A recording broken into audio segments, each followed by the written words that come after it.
Hey everyone, hello my dears, hello, and welcome to another spooky Campfire Stories ASMR. I'm Khione Aria. You can call me either one of those names or anything you like as long as you know you're talking to me. How is everyone doing today or tonight or whatever time it is for you? Let me grab my Lovecraft book here. This book, you guys can hear it, give you a little ASMR here. This book is huge. It is a complete collection of all his stories. You guys can hear me okay, right? Ready, right? And you can hear all the sounds and everything. So we're gathered around the campfire here today. Me, you guys. You guys are symbolized by that little unicorn there, and I'm sorry, I'm going to try to talk in my quiet voice since this is an ASMR. We've got Fabrosi, the little baby cacodemon there. We've got a little ribbit, which is a lovely little creature from the MMO Ion that I just am so attached to. And of course, we've got 173 hanging out with us. You guys don't have to worry about his neck snapping powers, because I'm here. My natural aura, neutralizes him, so you don't have to worry. Hello everyone, let's see who's here. Pizza Queen, Wellpour, Lost Victorian. Hello babies, hello. It's wonderful to see you again, Wellpour. Hello baby. Hello. I liked anyway, but I also want cookies too.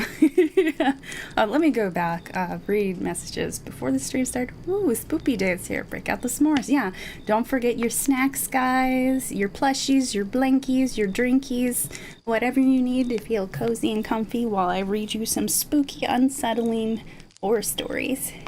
Hi, everyone. Hi, Victoria. And yeah, feel free to welcome everyone and greet everyone. You guys are welcome to do that. I actually love when you guys do that. It's very heartwarming. Oh, poor's a little kitty in a box. It's so cute. Yeah, I love that emote. That emote is incredibly cute. I want cookies from Cthulhu. Well, like the stream and he'll give you cookies maybe. I have to go summon him after stream so he can give you guys cookies. He's out in the middle of the... Well, I can't tell you guys what part of the ocean. It's a secret, but you know, he's out there. Trust me. I like the video, then you'll get cookies. I'm good. I'm glad you're good. I'm glad. Audio sounds good on my end. Thank you, Wellport. Thank you, baby. Thank you. That helps me a ton when you guys let me know how my audio is. And even if I don't ask, feel free to poke me if something's off. If something's too loud, something's too quiet. 173's roasting marshmallows by the fire with us. Maybe I should go look up an asset so you guys are all holding marshmallows. I might already have that, but only if the blankie has a cooling effect. Oh, right. Right. It's really hot where you are right now, isn't it, Lost Victorian? Yeah, there's a heat wave hitting the UK that's pretty nasty. Some of the other UK streamers that I watch, or the UK streamers I watch, aren't really able to stream. They've had to cancel streams because of how hot it is. Literally, their PC and the way their setup is would maybe make them pass out. So it's very, very nasty for you guys. So stay cool. Do your best. I hope you're safe. Or anybody else that's somewhere super duper hot right now, please stay safe. Uncle Cthulhu send us some cookies. I'll have him send you guys some cookies, sure. What kind do you guys like? I'll let him know. Havoc, welcome baby, welcome back, welcome. It's so good to see you again. What's the book called? Just curious because I have the Necronomicon. You have the Necronomicon? That's amazing. I'd love a copy of the Necronomicon. The one I have is just called The Complete Fiction of H.P. Lovecraft, unless you're fucking with me and you're making a funny Lovecraft joke, which is adorable. But I have heard there are actual, like, bound versions people have made of the Necronomicon, which I'd love to have. That would be amazing. But yeah, I just have his complete fiction. It's called The Complete Fiction of H.P. Lovecraft. It's this big hardcover, soft covered book. It's blue and silver. It has like a silver ribbon. Yeah. I barely function. It's still not as bad as what loves you. Oh, geez. I'm glad it's better than that, at least. Yeah. Definitely. Because I am very sensitive to heat, as you guys may or may not know. I'm a winter angel. I might not look like it, but if you guys look closely enough, you can tell, because my sort of motif, because my species, we're all different kinds of angels, and mine is like the sunlight in winter and like flowers kind of peeking out of the snow. So that kind of thing. So I am still one of the winter angels. I'm just on the more sunny side of winter angels. I didn't always look like this either as I grew, because when we're first born, we're little tiny. We're so tiny. We're like little itty bitty, like you guys know Tinkerbell and fairies that are kind of like that size. We are born that size, and we're kind of born out of what we are. So I was kind of born out of the snow and sunlight was shining on it. So, but that's enough about me. We do need a Necronomicon session. Well, I don't know. I'd have to find one. I definitely have to find one. I know one of my fellow angels here, she saw one ages ago in some library somewhere, and I wish she would have gotten it. I guess she didn't think of it at the time, but I'll definitely look into it, because as you guys may or may not know, it's a fictional book. The Necronomicon isn't a real book, so to speak, you know. So they say. But it's an in-universe book, in his universe, but people have made their own interpretations of what it would look like and such. So I'd honestly love to have one, since I can't have the real one. Who knows where it is? Maybe it is real. You never know. Okay, so I've picked out some stories we haven't read yet on the channel. I have read some Lovecraft before. If you guys check out my earlier spooky reading streams, and then the RP ASMR I did, the roleplay ASMR where it's comforting you after a nightmare and I read you guys spooky stories. I think I read one of our first Lovecraft stories there, and it was a story called Cool Air, because it was one of his shorter ones and it's one of his unsettling, like, spooky ones. It is a paperback. It is a commemorative edition. That's pretty neat. Okay. And sorry guys, I just bonked the mic here. So I'm gonna have to make space here because I'm literally holding a huge physical book that I need to read from. I probably should turn on my overhead light. There we go. Very weird to have the light on in here because I usually don't. And my light. Okay, I have pushed my microphone all the way against my monitor. Can you guys still hear me? How's my voice? This is a really fancy, expensive, high-tech microphone, so you guys still should hear me, even though I'm speaking in a very low voice. It might even sound better because I'm not as close to the mic. Picked it up at a garage sale. Hey, you can find some amazing stuff at a garage sale. Always give them a shot, guys. If you have like yard sales, garage sales, flea markets even, which are something different, just, you never know what you're gonna find. So always give them a shot for sure. So let me flip to our first story. How's my voice, guys? The microphone's pretty far from me. Really? Okay, awesome. Yeah. Usually I don't have the microphone this far away because then I can't see my monitor. Like, it's in the way of my monitor.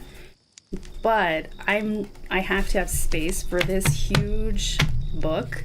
I had to push my keyboard back and put it like 2/3 of the way on my desk. So I have to push my microphone away too. Garage sales definitely have some curious items, or maybe the real maybe the real Necronomicon. You guys never know. Maybe you'll find it at a garage sale. I mean, that's how people find those haunted game cartridges, right? Those creepypasta haunted video game cartridges. Okay, so I think I'll start with an introduction, and I haven't done this yet, but this book is really nice because it includes an introduction that talks about Lovecraft, and just a little bit. It's a few pages, it's not super long. So I think before we get into the spooky stories, maybe I should read you a little bit of background about the author himself. And the person who compiled this book. I think it's the editor wrote this. Let me see. Or something. So whoever put this book together. So, yeah, I'm going to give you guys a little bit of history about Lovecraft. So let's see. So the introduction as a quote straight from Lovecraft himself, which is, "The oldest and strongest emotion of mankind is fear, and the oldest and strongest kind of fear is fear of the unknown." So that was Lovecraft's basic, what's the word?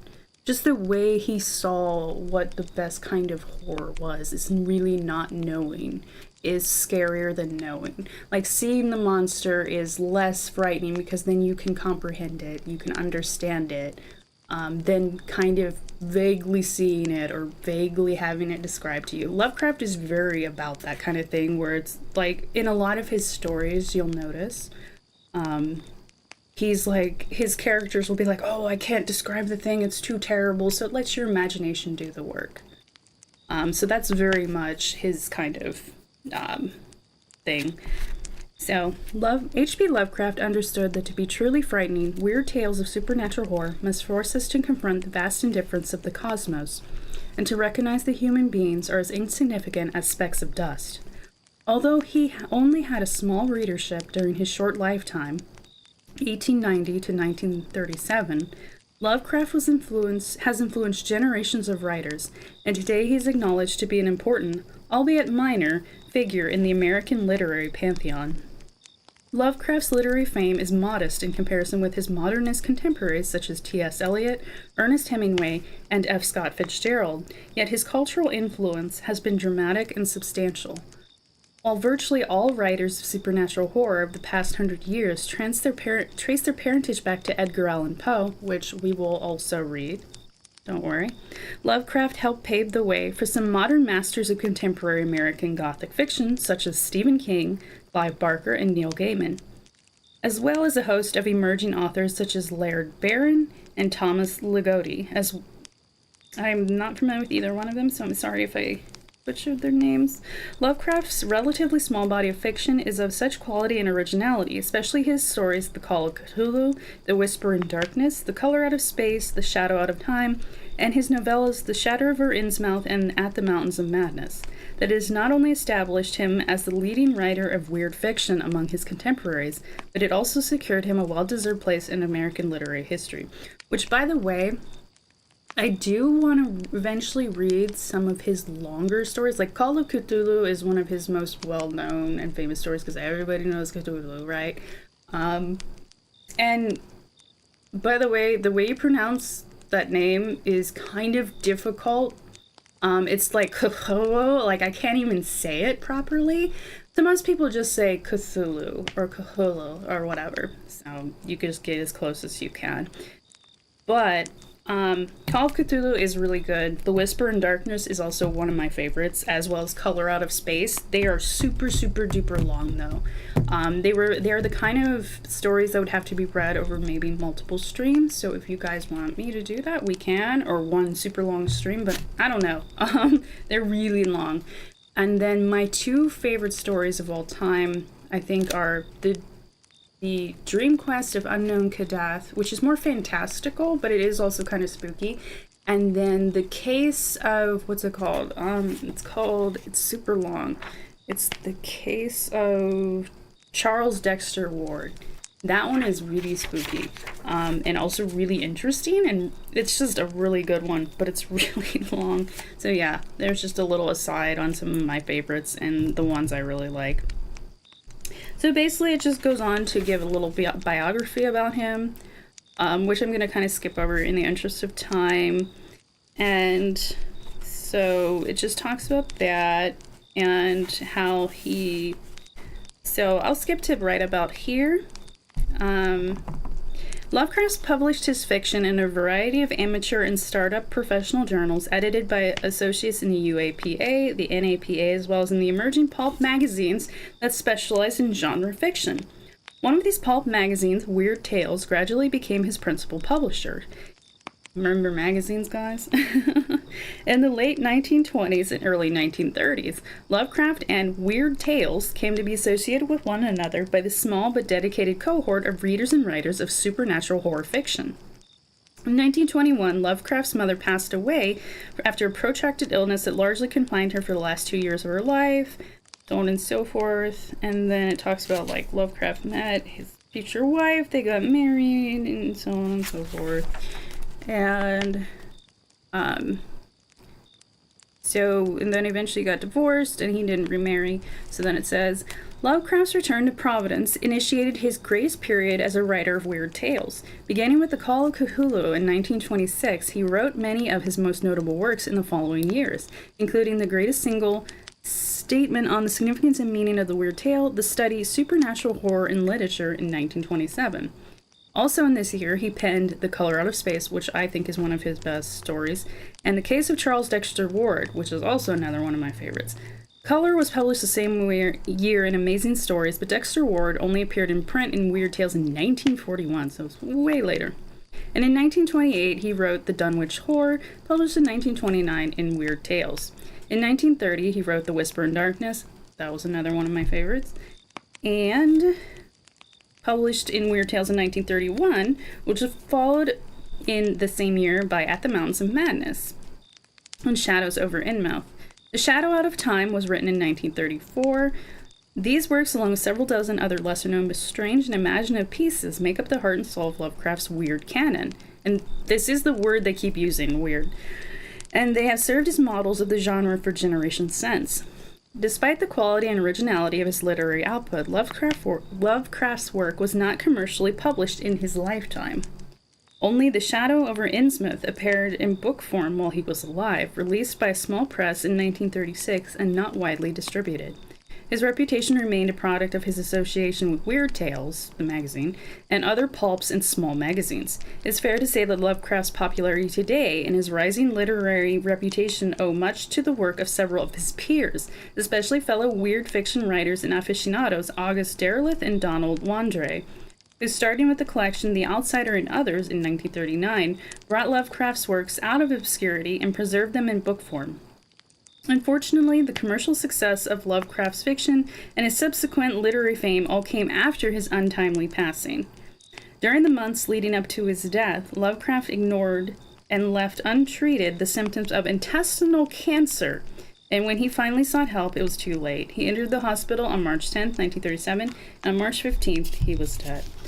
So the question becomes, Lovecraft's a perfect example of this. Would you rather have barely any fame, but become famous after you die, or be incredibly famous while you're still alive, but after you die, everybody forgets you and doesn't care about your work? It's like, because it's incredibly rare that you get both, I imagine. Well, we don't know, actually, because stuff is still developing, and things that might be great hundreds of years from now, we're not going to know. Well, you guys aren't going to know. I might know, because I'm immortal, but he is one of those really sad cases of, look how popular his stuff is today, and he doesn't even know, because he's dead. And he's like a cultural phenomenon. Like, everybody who knows about horror and unsettling spooky stuff knows about Lovecraft and Cthulhu and all that stuff. Even people who don't have probably heard of Lovecraft and Cthulhu, you know. So it's one of those things that it kind of makes you think, if you're also like a creative, you know, someone who writes, someone who does art, it makes you think, it's like, would I rather, you know, be super popular while I'm still alive and then forgotten after I die? Or be kind of unknown and then super popular after I pass away, you know? It's just something to think about. So then they go on to talk about, let's see, well, I'll just read this part. Tales of supernatural horror, weird tales, have a long and rich history in Anglo-American literature. The weird tale of the early 20th century is a direct descendant of the Gothic romance tradition of the late 18th and early 19th centuries in England and America. Starting with the publication of The Castle of Otranto by the English author Horace Walpole in 1765, numerous writers in England and America turned their pens to dark tales of supernatural and preternatural horror, featuring castles, dark subterranean passages, secret societies, madmen, graveyards, hidden manuscripts, and ghosts. These tales were largely explorations of how humans are torn between good and evil, between God and the devil, and frequently chose the latter. And then it goes on to talk about like different authors, so on and so forth. And then even some English authors like Lord Dunsey, Arthur Machen, I'm not sure, Algernon Blackwood, which has a fucking baller-ass name, Bram Stoker, and other Victorian fantasy writers kept the Gothic tradition alive and well with their strange tales of occult activities, unknown terrors, secret societies, and grotesque monsters. Along with Poe, which Poe was American, I believe. I think. Yeah. These authors were among the principal influences on Lovecraft, and as he developed his own writing style, he relied heavily on their examples. Also, did I say England or did I just say Europe? Because I meant Europe, because Bram Stoker is not English. Or was he? I don't remember at the moment. Tales of supernatural horror do much more than simply induce a chill in the reader.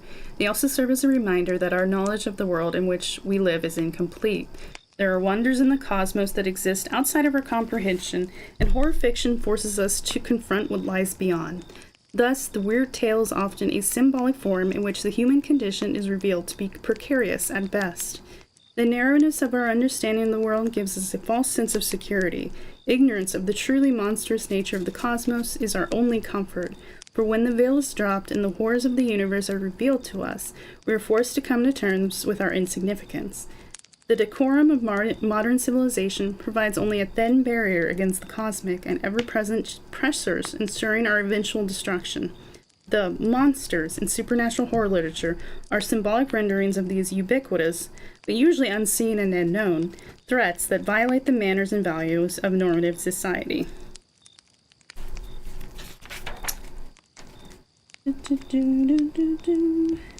Then, according to Lovecraft, tales of supernatural horror connect with some primal emotions at the very core of human nature. The oldest and strongest I reread the wrong part. The oldest and strongest emotion of mankind is fear, and the oldest and strongest kind of fear is fear of the unknown. This imbues the weird tale with inherent value as a literary form. Despite the authenticity and dignity of the weird tale, Lovecraft recognizes that the appeal of the spectrally macabre is generally narrow because it demands from the reader a certain degree of imagination and a capacity of detachment from everyday life. Relatively few are free enough from the spell of the daily routine to respond to rappings from outside. Nevertheless, the weird tale will never fall completely out of favor with the reading public because fear of the unknown is genetically hardwired into human nature. Even if the unconscious mind were purged of all sources of wonder, the instinctual genetic drives written into our nervous systems would still compel us to shiver with dread at the dark and shadowy mysteries at the heart of all weird tales. In Lovecraft's view, the true weird tale is something more than secret murder, bloody bones, or a sheeted form clanking chains according to rule.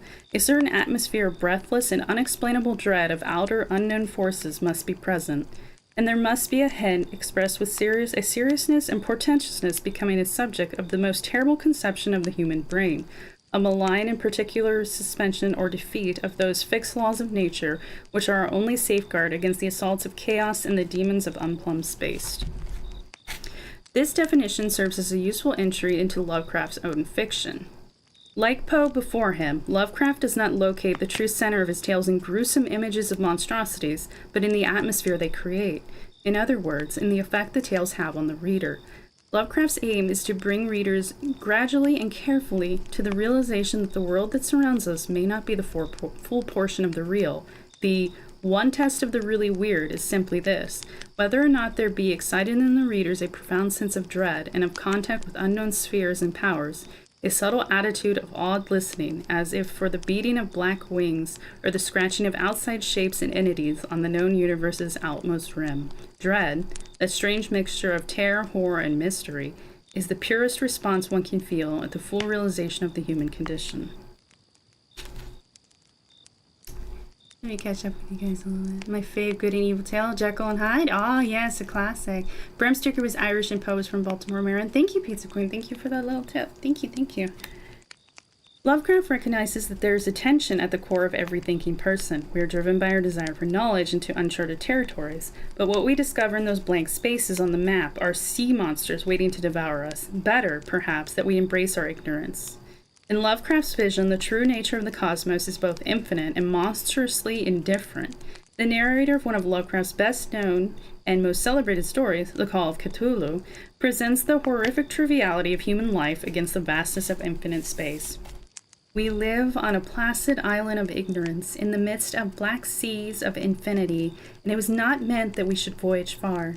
The sciences, each straining in its own direction, have hitherto harmed us little.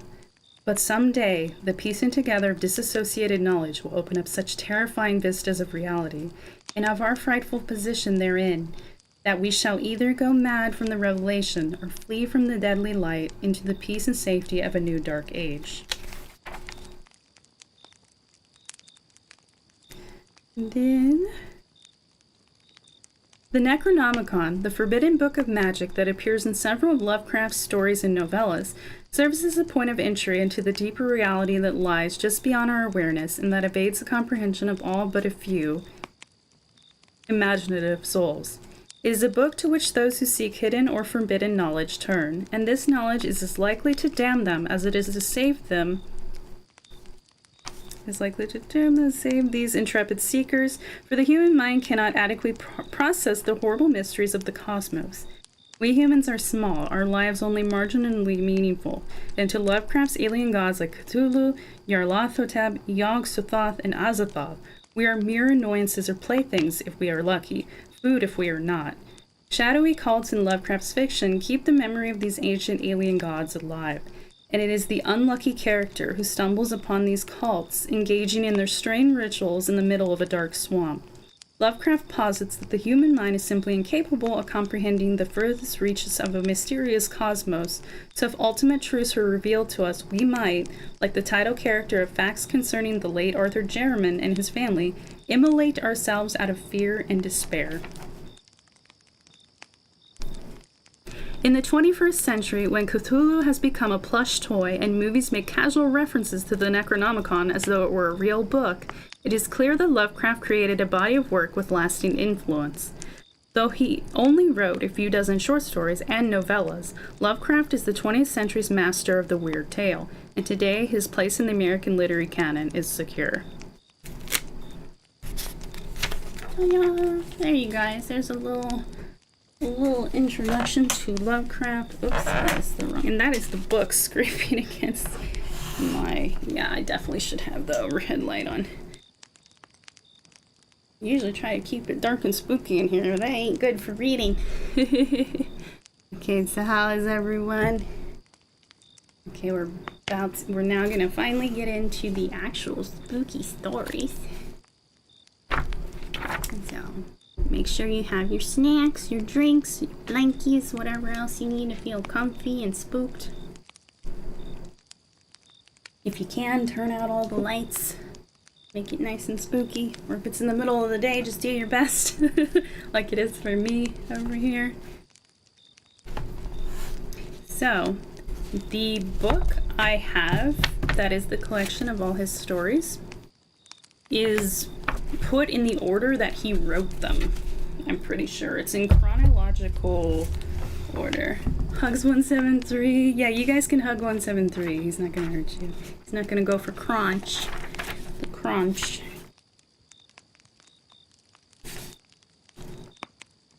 You guys have anything you want to say before we start? Anything you want to ask me?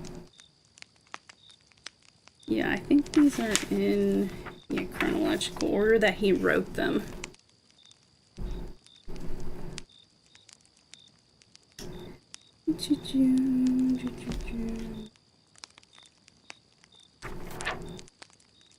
Got a good old witch's brew brewing if anyone wants any. I should put like a cauldron on here or something. That would be cute. But I think there's already so much going on. All our little goobers over there. Okay, let's see how long our first story's gonna be.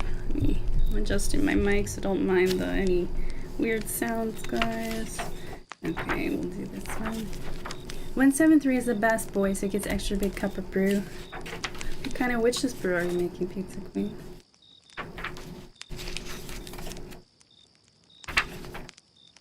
What flavor? What did you put in it?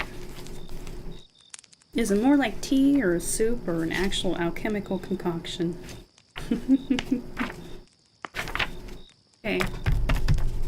You guys ready? So this is, oops, let me lower my voice a bit.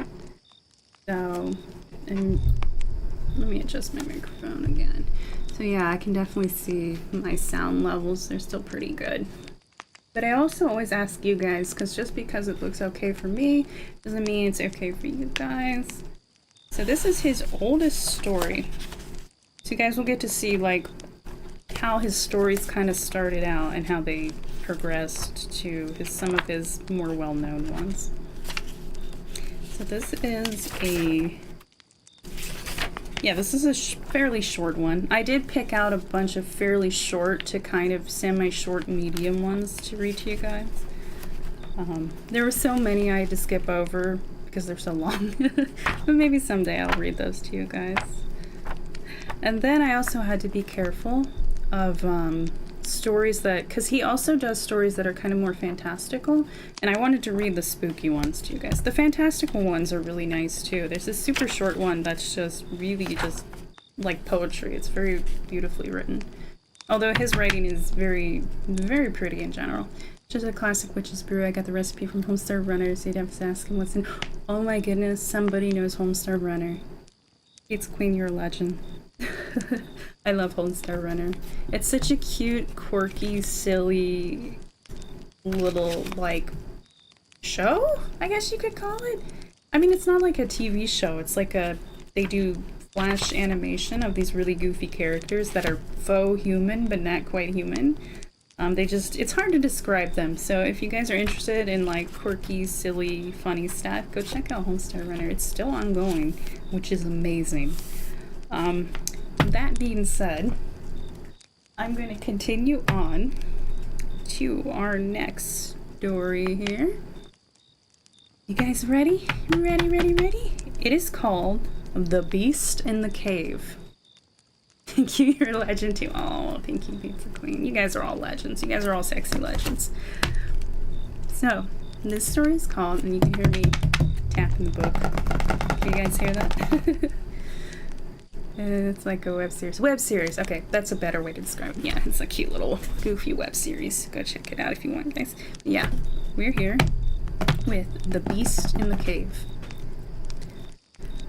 The horrible conclusion, which had been gradually obtruding itself upon my confused and reluctant mind, was now an awful certainty. I was lost, completely, hopelessly lost in the vast and labyrinthine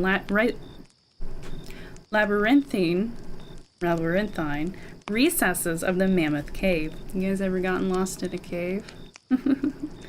Ready if 173? 173 is always ready. So, I was lost, completely hopelessly lost in the vast and labyrinthine recesses of the Mammoth Cave. Turn as I might, in no direction could my straining vision seize on any object capable of serving as a guidepost to set me on the outward path. That nevermore should I behold the blessed light of day, or scan the pleasant hills and dales of the beautiful world outside, my reason could no longer entertain the slightest unbelief. Hope had departed. Yet, indoctrinated as I was by a life of philosophical study, I derived no small measure of satisfaction from my unimpassioned demeanor. For although I had frequently read of the wild frenzies into which were thrown the victims of similar situations, I experienced none of these, but stood quiet as soon as I clearly realized the loss of my bearings. Nor did the thought that I had probably wandered beyond the utmost limits of an ordinary search cause me to abandon my composure, even for a moment. I must die, I reflected. Then was this terrible yet majestic cavern as welcome a sepulchre as that which any churchyard might afford, a conception which carried with it more tranquillity than of despair.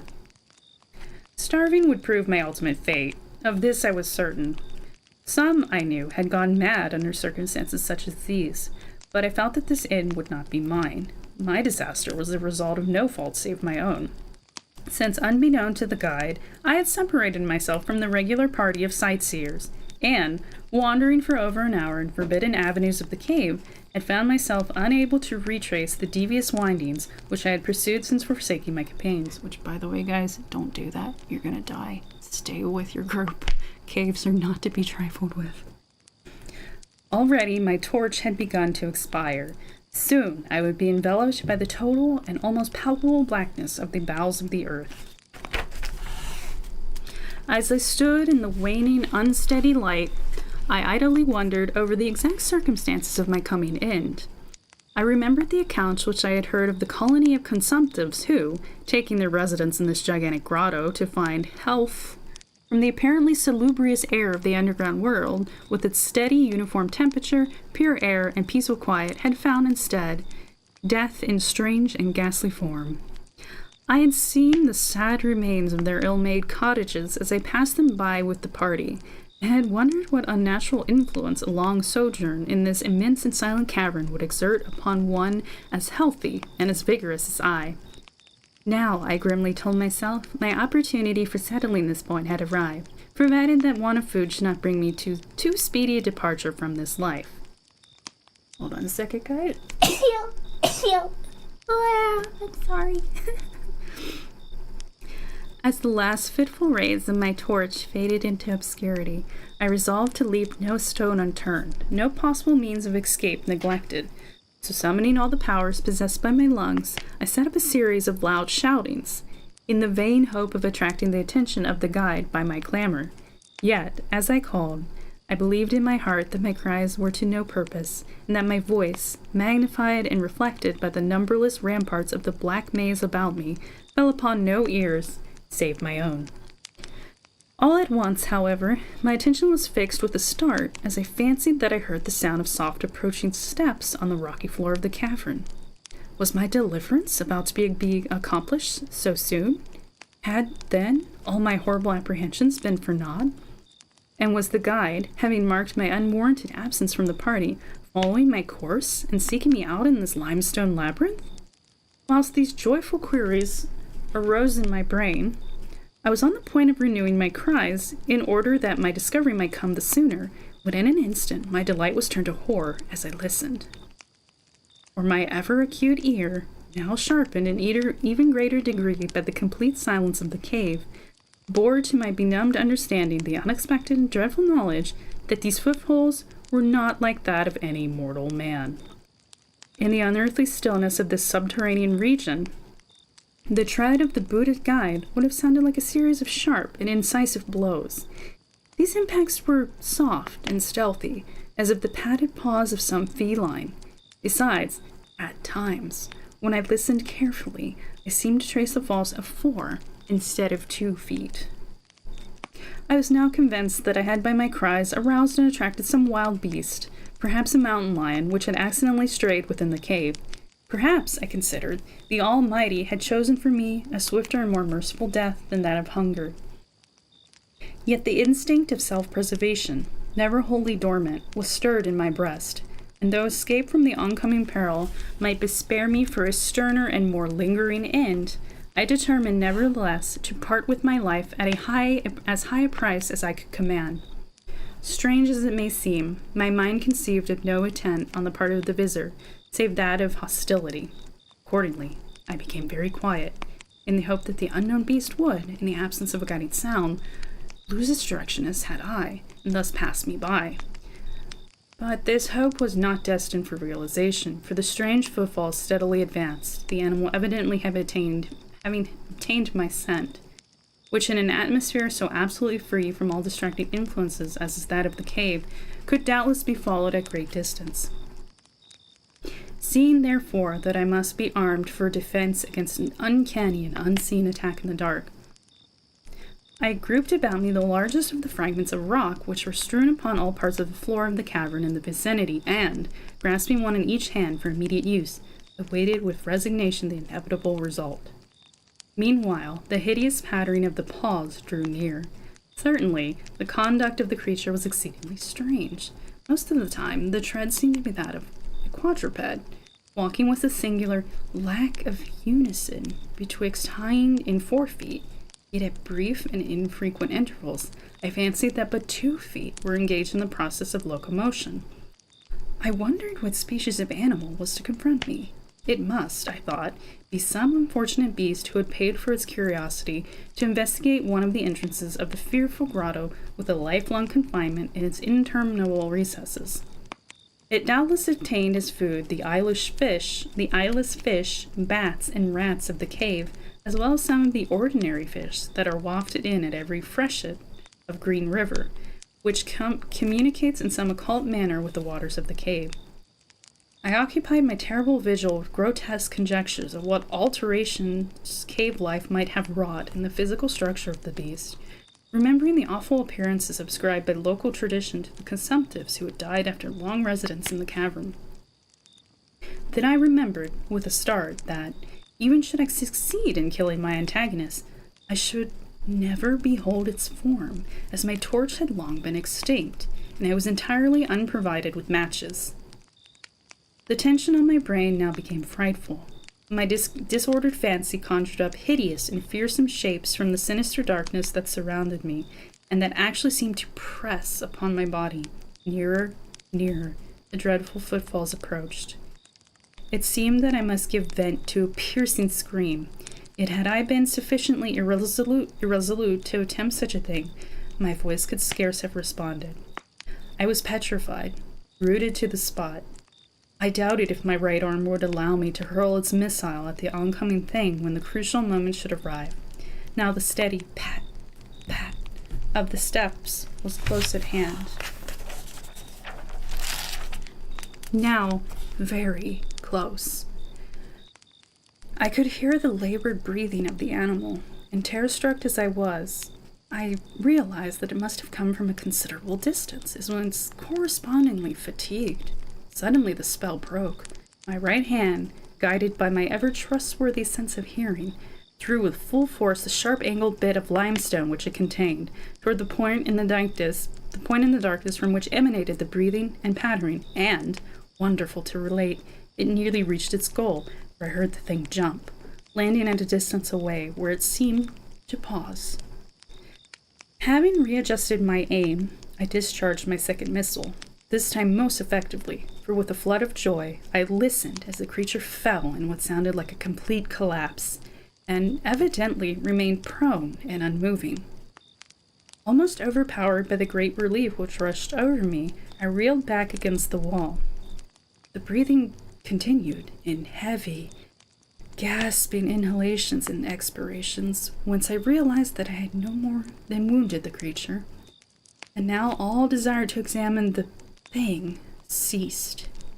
At last, something allied to groundless, superstitious fear had entered my brain, and I did not approach the body, nor did I continue to cast stones at it in order to complete the extinction of its life. Instead, I ran at full speed in what was, as nearly as I could estimate in my frenzied condition, the direction from which I had come. Suddenly, I heard a sound, or rather, a regular succession of sounds. In another instant, they had resolved themselves into a series of sharp, metallic clicks. This time, there's no doubt. It was the guide. And then I shouted, yelled, screamed, even shrieked with joy as I beheld in the vaulted arches above the faint and glimmering effulgence which I knew to be the reflected light of an approaching torch. I ran to meet the flare, and before I could completely understand what had occurred, was lying upon the ground at the feet of the guide, embracing his boots and gibbering, despite my boasted reserve, in a most meaningless and idiotic manner, pouring out my terrible story, and at the same time overwhelming my auditor with protestations of gratitude. At length, I woke to something like my normal consciousness. The guide had noted my absence upon the arrival of the party at the entrance of the cave, and had, from his own intuitive sense of direction, proceeded to make a thorough canvass of the by-passages just ahead of where he had last spoken to me, locating my whereabouts after a quest of about 4 hours. By the time he had related this to me, I, emboldened by his torch and company, began to reflect upon the strange beast which I had wounded but a short distance back in the darkness, and suggested that we ascertain, by the rushlight's aid, what manner of creature was my victim. Accordingly, I retraced my steps, this time with the courage born of companionship, to the scene of my terrible experience.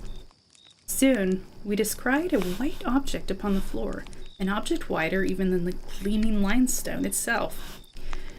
Cautiously advancing, we gave vent to a simultaneous ejaculation of wonderment, for all of the unnatural monsters either of us had in our lifetimes beheld. This was in surpassing degree the strangest. It appeared to be an anthropoid ape of large proportions, escaped perhaps from some itinerant menagerie. Its hair was snow white, a thing due no doubt to the bleaching action of a long existence within the inky confines of the cave, but it was also surprisingly thin, being indeed largely absent save on the head, where it was of such length and abundance that it fell over the shoulders in considerable profusion. Yeah, it's talking about the hair. But it doesn't say that. Anyway, the face turned away from us as the creature lay almost directly upon it. The inclination of the limbs was very singular, explaining, however, the alteration in their use which I had before noted, whereby the beast used sometimes all four, and on other occasion but two for its progress. From the tips of the fingers or toes, long nail-like claws extended. The hands or feet were not prehensile, a fact that I ascribed to the long residence in the cave, which, as I before mentioned, seemed evident from the all-pervading and almost unearthly whiteness, so characteristic of the whole anatomy. No tail seemed to be present. Their respiration had now grown very feeble, and the guide had drawn his pistol with the evident intent of dispatching the creature, when a sudden sound emitted by the latter caused the weapon to fall unused. The sound was of a nature difficult to describe. It was not like the normal note of any known species of simian, and I wondered if the unnatural quality were not the result of a long-continued and complete silence, broken by the sensations produced by the advent of the light, a thing which the beast could not have seen since its first entrance into the cave. The sound, which I might feebly attempt to classify as a kind of deep-toned chattering, was faintly continued. All at once, a fleeting spasm of energy seemed to pass through the frame of the beast. The paws went through convulsive motions, and the limbs contracted. With a jerk, the white body rolled over so that his face was turned in our direction. For a moment, I was so struck with horror at the eyes thus revealed that I noted nothing else. They were black. Those eyes, deep jetty black, in hideous contrast to the snow-white hair and flesh. Like those of other cave denizens, they were deeply sunken in their orbits, and were entirely destitute of iris. As I looked more closely, I saw that they were set in a face less pugnacious than that of the average ape, and infinitely more hairy. The nose was quite distinct. As we gazed upon the uncanny sight presented to our vision, the thick lips opened, and several sounds issued from them, after which the thing relaxed in death. The guide clutched my coat sleeve and trembled so violently that the light shook fitfully, casting weird, moving shadows on the walls about us. I made no motion, but stood rigidly still, my horrified eyes fixed upon the floor ahead. Then fear left, and wonder, awe, compassion, and reverence succeeded in its place, for the sounds uttered by the stricken figure that lay stretched out on the limestone had told us the awesome truth. The creature I had killed, the strange beast of the unfathomed cave was, or had once been, a man. Whoa, spooky. Spooky, spooky. Close. There we go. It was a human, oh no! Sorry guys, that was a little loud. Oh, you guys have any questions or comments to share with me after that story? We'll take a little pause before the next one.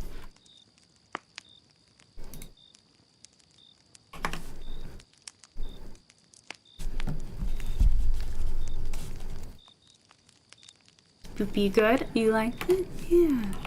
God. And by the way, guys, I've watched a lot of videos where people go into caves and get lost and die horribly. you guys ever want to go caving. So first of all, if you're just going into a cave to walk around with a guide or a tour group, stay with your group. Caves are not to be trifled with. If you want to go actual like cave diving or caving as it's called, like with gear and stuff, go with an experienced professional if you're not one yourself. Never go alone because you never know what's going to happen. Caves are very cool and very unpredictable, so please, if you're interested in going in them, please stay safe. This guy got incredibly lucky, but this does happen. People do find you. But usually you get lost and you are never found. So just be careful. Thumbs up. 173, hold my hand. Oh, you're gonna have to hold his hand. His little hands are stuck there. Look at his stubby little arms. Derek, hello, baby. Welcome, baby. Welcome. None, but it came at the end of the story. Ah, that's totally fine, honey. That's totally fine. Welcome back. Spelunking. Yeah, it is also called spelunking. If you guys ever want to go spelunking, just be careful, okay? Take a experienced person with you. Don't go alone. Do your research. I would never do that, even with an experienced professional. I wouldn't either. I have horrific claustrophobia. I'm gonna go into a cave with bats. Bats are spooky. I love bats too. Bats are spooky cute. Be careful around bats though, because, okay, I'm gonna check this before I get it wrong. Do bats have rabies? Yes. So be careful around bats, guys. I know they're super cute, and I love them too. They're one of my favorite animals. But bats do carry rabies and are one of the primary vectors for rabies exposures in the U.S. I'm not sure about other countries, but it gave me results for the U.S. So rabies is not to be fucked with. Rabies is you will die. I think it's pretty much uncurable. So if you see bats, please be careful around wild bats. Like pet bats would be safe, of course, because they've been vaccinated and all of that because they're pets. But wild bats, guys, please stay safe. Unless you're not human like me, like I don't have to really worry about that. My vessel does, and if all you guys in chat right now are human, please be safe, because I think rabies is incurable. Yeah. Once rabies infection is established, there's no effective treatment. Though a small number of people have survived, the disease usually causes death. For that reason, if you think you've been exposed, you must get a series of shots to prevent the infection from taking hold. Yeah, so don't take it lightly, guys. Just be careful. Hey! Yes, make him feel welcome. He's one of our regulars. Okay, so with that very dark, but hey, we're doing dark, spooky stuff, and I'm educating you guys a small baby bit. Also, if you guys are wondering, they kept mentioning consumptives, and I vaguely was like, is that someone who's like addicted to certain drugs or something? No. It's a dated term, so probably isn't something that people use anymore. But it says a person with a wasting disease, especially pulmonary tuberculosis. So it's someone with a wasting illness. So these people would go in these caves to die. Consuming or tending to consume destructive or wasteful, that's just a general, yeah, so. Consumptive behavior.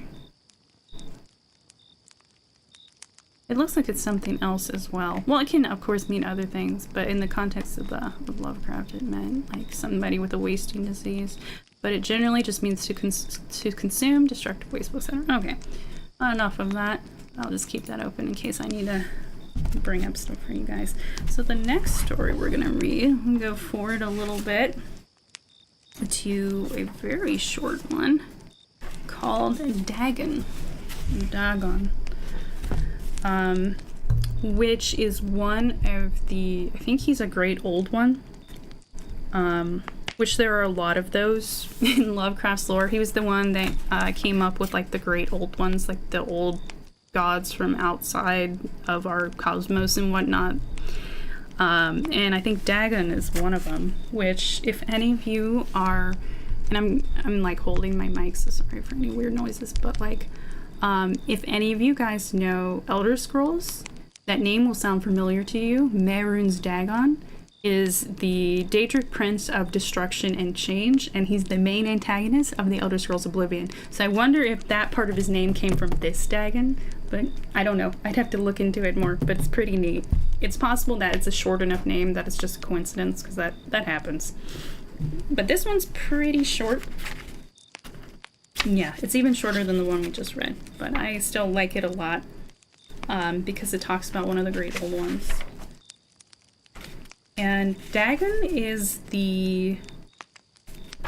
he's the deep sea one, although Cthulhu is one as well, because you have like a few different types of great old ones. So there's the ones that are kind of in space, there are ones that are in like our oceans, and then there are ones that are like in other dimensions entirely, I think. Like there's this fungus one that comes from like Yugoth, I think it's called. It's like this other dimensional place. So, and no, I've never been there because I can cross dimensions. Not anymore, but I used to be able to. But anyway, enough about me. So this is called Dagon Alley. No, not that Dagon. That's very funny though. Okay, guys, let me move my microphone. All right, I'm gonna speak. Can you guys hear me okay? Let me let the microphone settle down a bit because it kind of shakes when I move it. It's on like an arm. It's on one of those long arms. It's got one of those big pop filters on it. So, you guys ready for the next story? Dagon by H.P. Lovecraft. Although I don't think I have to say that. This is an entire stream about him. I am writing this under an appreciable mental strain, since by tonight I shall be no more. Penniless, and at the end of my supply of the drug which alone makes life endurable, I can bear the torture no longer, and shall cast myself from this garret window into the squalid street below. Do not think from my slavery to morphine that I am a weakling or a degenerate. When you have read these hastily scrawled pages, you may guess, though never fully realize, why it is that I must have forgetfulness or death. Let me get some water.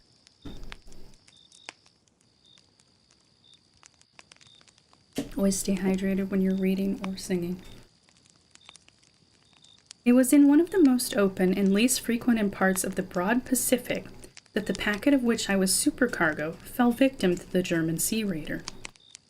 The Great War was then at its very beginning, and the ocean forces of the Hun had not completely sunk to their later degradation, so that our vessel was made a legitimate prize, whilst we of her crew were treated with all the fairness and consideration due us as naval prisoners. So liberal, indeed, was the discipline of our captors that 5 days after we were taken, I managed to escape alone in a small boat with water and provisions for a good length of time. When I finally found myself adrift and free, I had but little idea of my surroundings. Never a competent navigator, I could only guess vaguely by the sun and stars that I was somewhat south of the equator. Of the longitude I knew nothing, and no island or coastline was in sight.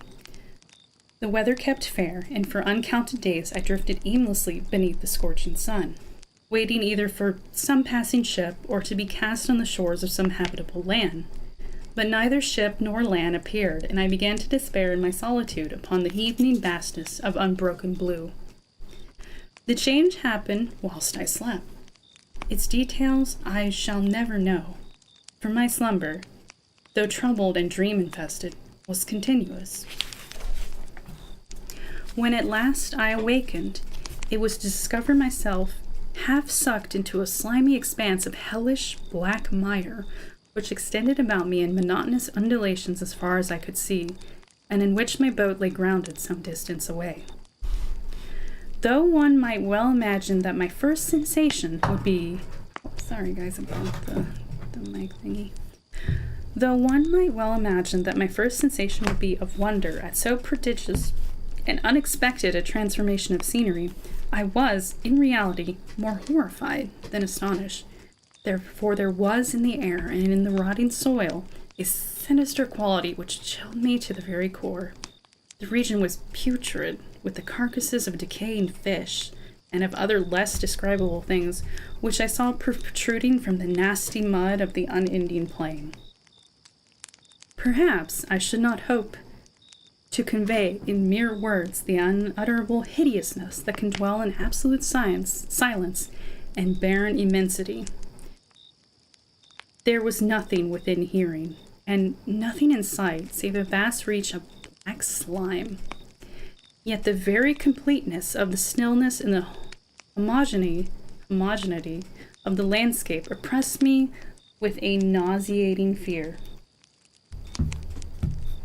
The sun was blazing down from a sky which seemed to me almost black in its cloudless cruelty, as though reflecting the inky marsh beneath my feet. As I crawled into the stranded boat, I realized that only one theory could explain my position. Through some unprecedented volcanic upheaval, a portion of the ocean floor must have been thrown to the surface, exposing regions which for innumerable millions of years had lay hidden under unfathomable watery depths. So great was the extent of the new land which had risen beneath me that I could not detect the faintest noise of the surging ocean, strain my ears as I might. Nor were there any seafowl to prey upon the dead things. For several hours I sat thinking or brooding in the boat, which lay upon its side and afforded a slight shade as the sun moved across the heavens. As the day progressed, the ground lost some of its stickiness and seemed likely to dry sufficiently for traveling purposes in a short time. That night I slept but little, and the next day I made for myself a pack containing food and water, preparatory to an overland journey in search of the vanished sea and possible rescue. On the third morning, I found the soil dry enough to walk upon with ease. The odor of the fish was maddening, but I was too much concerned with graver things to mind so slight an evil, and set out boldly for an unknown goal. All day I forged steadily westward, guided by a faraway hummock which rose higher than any other elevation on the rolling desert. That night I encamped, and on the following day still traveled towards the hummock, though that object seemed scarcely nearer than when I had first espied it. By the fourth evening I attained the base of the mound, which turned out to be much higher than it had appeared from a distance, an intervening valley setting it out in sharper relief from the general surface. Too weary to ascend, I slept in the shadow of the hill. I know not why my dreams were so wild that night, but ere the waning and fantastically gibbous moon had risen far above the eastern plain, I was awake in a cold perspiration, determined to sleep no more. Such visions as I experienced were too much for me to endure again, and in the glow of the moon I saw how unwise I had been to travel by day.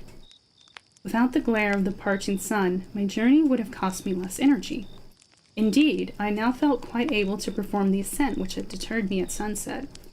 Picking up my pack, I started for the crest of the eminence.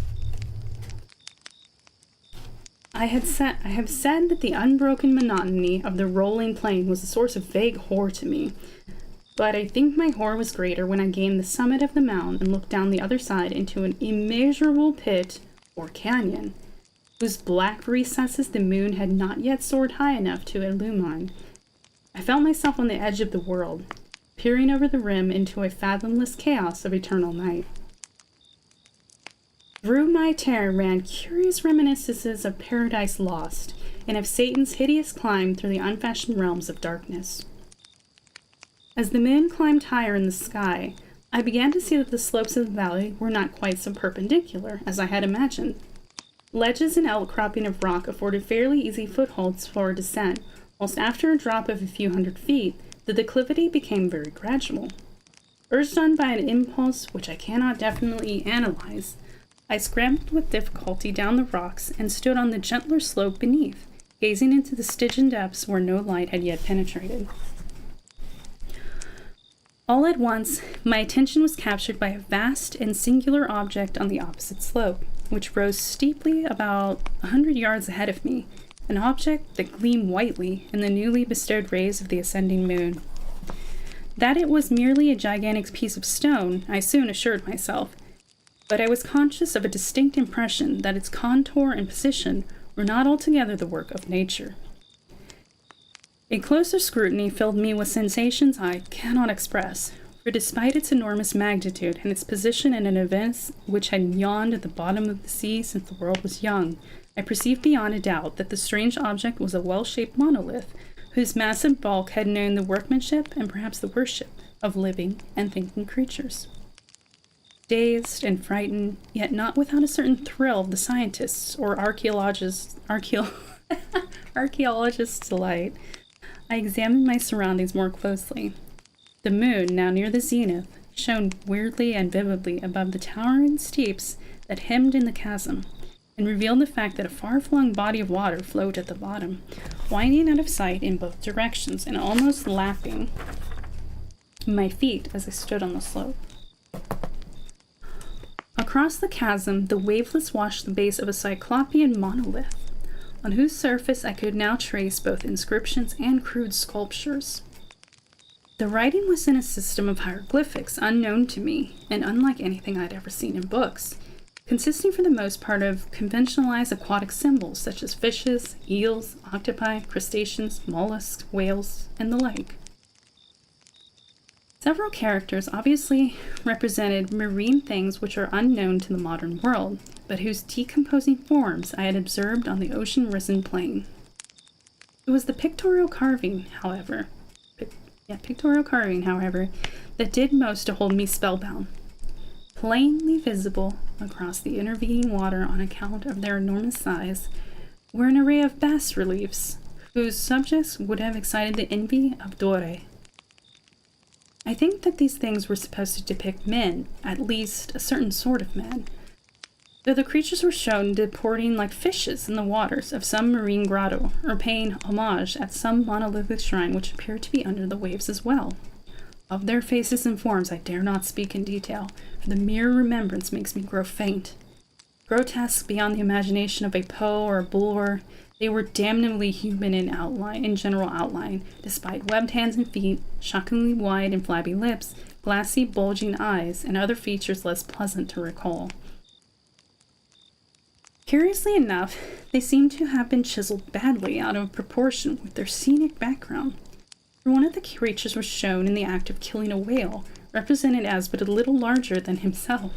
I remarked, as I say, their grotesqueness and strange size, but in a moment decided that they were merely the imaginary gods of some primitive fishing or seafaring tribe, some tribe whose last descendant had perished eras before the first ancestor of the Piltdown or Neanderthal man was born. Awestruck at this unexpected glimpse into a past beyond the conception of the most daring anthropologist, I stood musing whilst the moon cast queer reflections on the silent channel before me. Then suddenly, I saw it. With only a slight churning to mark its rise to the surface, the thing slid into view above the dark waters.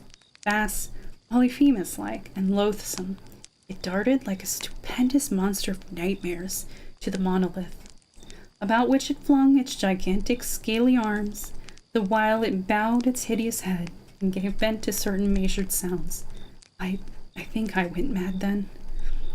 Of my frantic ascent of the slope and cliff, and of my delirious journey back to the stranded boat, I remember little. I believe I sang a great deal, and laughed oddly when I was unable to sing. I have indistinct recollections of a great storm some time after I reached the boat. At any rate, I know that I heard peals of thunder and other tones which nature utters only in her wildest moods. When I came out of the shadows, I was in a San Francisco hospital, brought thither by the captain of the American ship which had picked up my boat in mid-ocean. In my delirium, I had said much, but found that my words had been given scant attention. Of any land of people in the Pacific, my rescuers knew nothing, nor did I deem it necessary to insist upon a thing which I knew they could not believe. Once, I sought out a celebrated ethnologist and amused him with peculiar questions regarding the ancient Philistine legend of Dagon, the fish god. But soon perceiving that he was hopelessly conventional, I did not press my inquiries. It is at night, especially when the moon is gibbous and waning, that I see the thing. I tried morphine, but the drug has given only transient surcease. It has drawn me into its clutches as a hopeless slave. So now I am to end it all, having written a full account for the information or the contemptuous amusement of my fellow men. Often I ask myself if it could not all have been a pure phantasm, A mere freak of fever, as I lay sun-stricken and raving in the open boat after my escape from the German man-of-war. This, I ask myself, but ever does there come before me a hideously vivid vision in reply. I cannot think of the deep sea without shuddering at the nameless things that may at this very moment be crawling and floundering on its slimy bed, worshipping their ancient stone idols and carving their own detestable likenesses on submarine obelisks of water-soaked granite. I dream of a day when they may rise above the billows to drag down in their reeking talons the remnants of puny, war-exhausted mankind, of a day when the land shall sink and the dark ocean floor shall ascend amidst universal pandemonium. The end is near. I hear a noise at the door, as of some immense, slippery body lumbering against it. It shall not find me. God, that hand! The window! The window! Uh-oh. They came. They came to get him. Oh. Let me know if you guys don't like it when I do that. I can't help it though. And there you go. What do you guys think? Any questions? Any comments? I think there was a word I wanted to look up real quick. I think a hummock is just like a hill.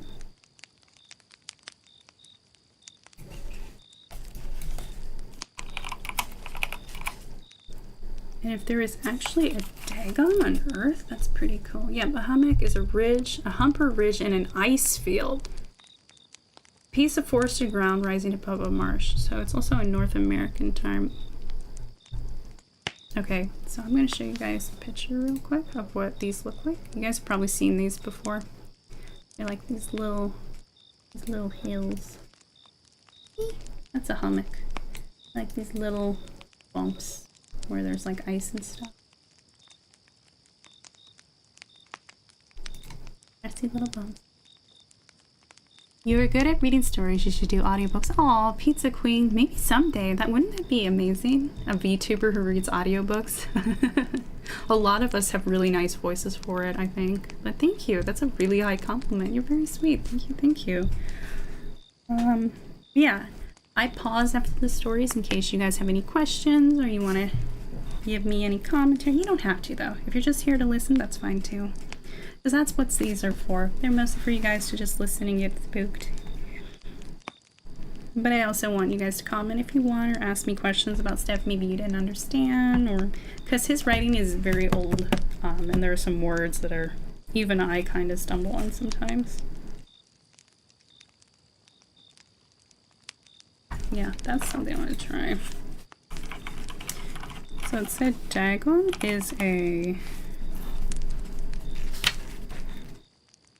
Philistine fish god. Fish god. Maybe that's just something Lovecraft made up. Nope, it's a real thing. Dagon, or Dagon as it's spelled in some historical writings, was originally a Babylonian fertility god who evolved into a major northwest Semitic god, reportedly of fish and or fishing, as a symbol of multiplying. He was worshipped by early Amorites, founders of the city of Babylon. Originally a Babylonian fertility god, he was worshipped as a chief god, as a creator god, chief deity, and lord of the land in ancient Syria and coastal regions near the Euphrates River. So yeah, Dagon is also a thing outside of Lovecraft. There you go.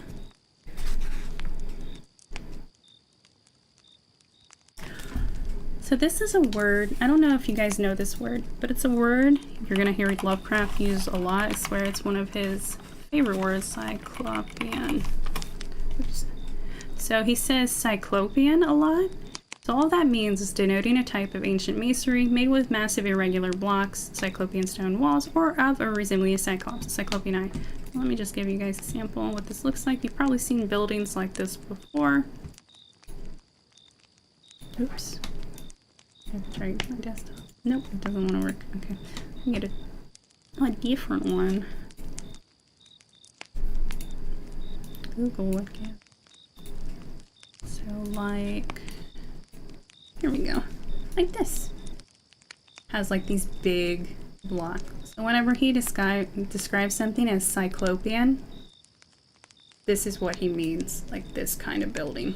So yeah, there you go. Dagons. No, not dragons. Sometimes I say that too. I'll say dagons. Dagons. But it's it can be kind of eerie looking. Like, let me make this bigger. Like, look at this. It's kind of spooky. Especially if you go, like, inside. So yeah, that's cyclopean style building. So he's going to be saying, he says that in a lot of stories. It's a word he uses quite a lot. Yeah, the fish man came for him. One last thing before we move on. The Great War, I think, is World War I. So I think this story takes place during World War I, the Great War.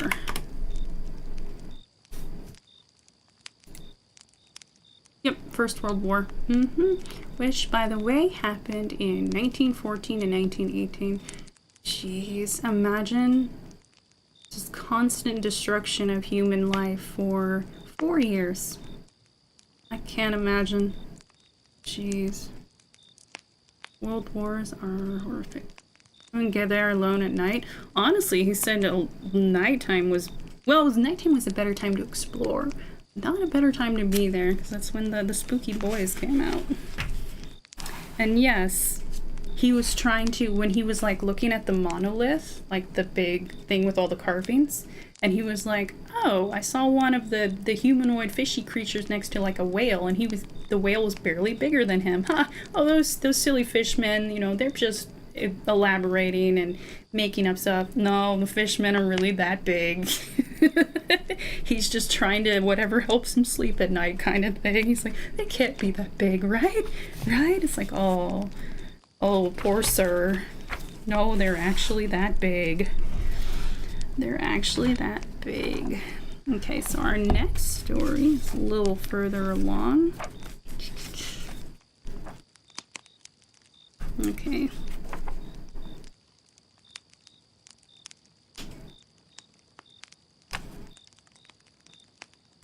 Reminds me of a comic when a time traveler goes back, a person tells them about the Great War, and he's like, oh, you mean World War I? And the guy's like, wait, what do you mean one? Yeah, that really puts it in perspective, right? Because we probably didn't think there would be another one, and there was. And let's hope there's not a third one. I know people goof and meme and say World War III is coming all the time. And if it does come, I can't even do much for you guys, unfortunately, but, you know, just live your best lives. Be kind to people. Pursue your dreams. Don't wait. Live your life. Seize the day. Carpe diem. You know, all that glorious, wonderful stuff. But yeah, isn't that pretty eerie to think about? Man. Because that's why they called it the Great War. Like I said earlier, they didn't think there would be more than one. And the another one, the American Civil War, was pretty bad as well. There's rumors that I think the Gettysburg battlefield is still haunted to this day, which is something I'd like to see with my own eyes, maybe. It's pretty neat. Then there's all the stuff with the Khmer Rouge over in Cambodia. And of course, the Holocaust. So, anyway. Life is...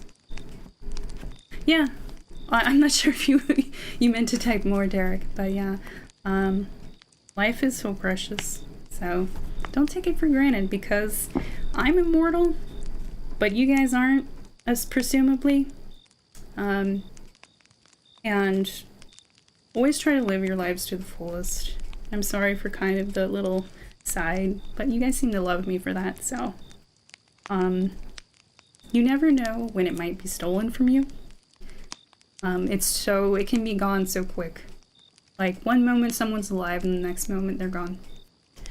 So, treasure your lives and treasure the people you love. Call them if you haven't. Give somebody a hug you haven't in a while. Because you never know. And I have bonded with humans. And even though I'm immortal, they're not. You guys aren't. But you know, it's something you learn to kind of deal with on a level. But sometimes you never get used to it. If it comes, I just think about the statement in Troy, or as old men talking and young men dying. Pretty much. Yeah. It's all the younger generation going to war. And as someone who has lived in a country that is very military and war focused, yeah. So I've been in a few places like that before, and it just really shows. Just remember that human life is a gift, and just treat it with respect and kindness, and treat everybody, because you're on this planet. We're all on this planet together, right? Whether human, angel, demon, whatever other creatures are out there, you know. And just treat everybody with as much kindness as you can. Like, it costs nothing. And if you're going to say something to someone, before you say it, think, is it kind? Is it necessary? Is it... I forget some of the other things, but yeah, is it kind? Is it necessary? Will it help them? Will it help you? Is it a truth that they need to know? Is it something you need to say? Sometimes the truth has to be painful, but, you know. Anyway, that's enough jibber-jabbering from me. You know, I just do these little asides sometimes. So, this next one is an interesting one. So, it's called The Statement of Randolph Carter. And it's, let's see here, how long it is. Okay, yeah, I picked all the shorter ones. So is everybody ready? Everybody ready?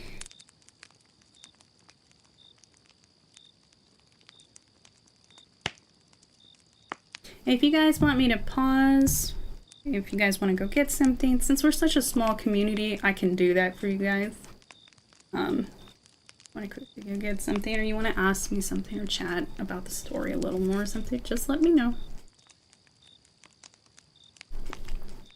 And while I'm reading, I don't really look at chat, but you guys probably already realized that.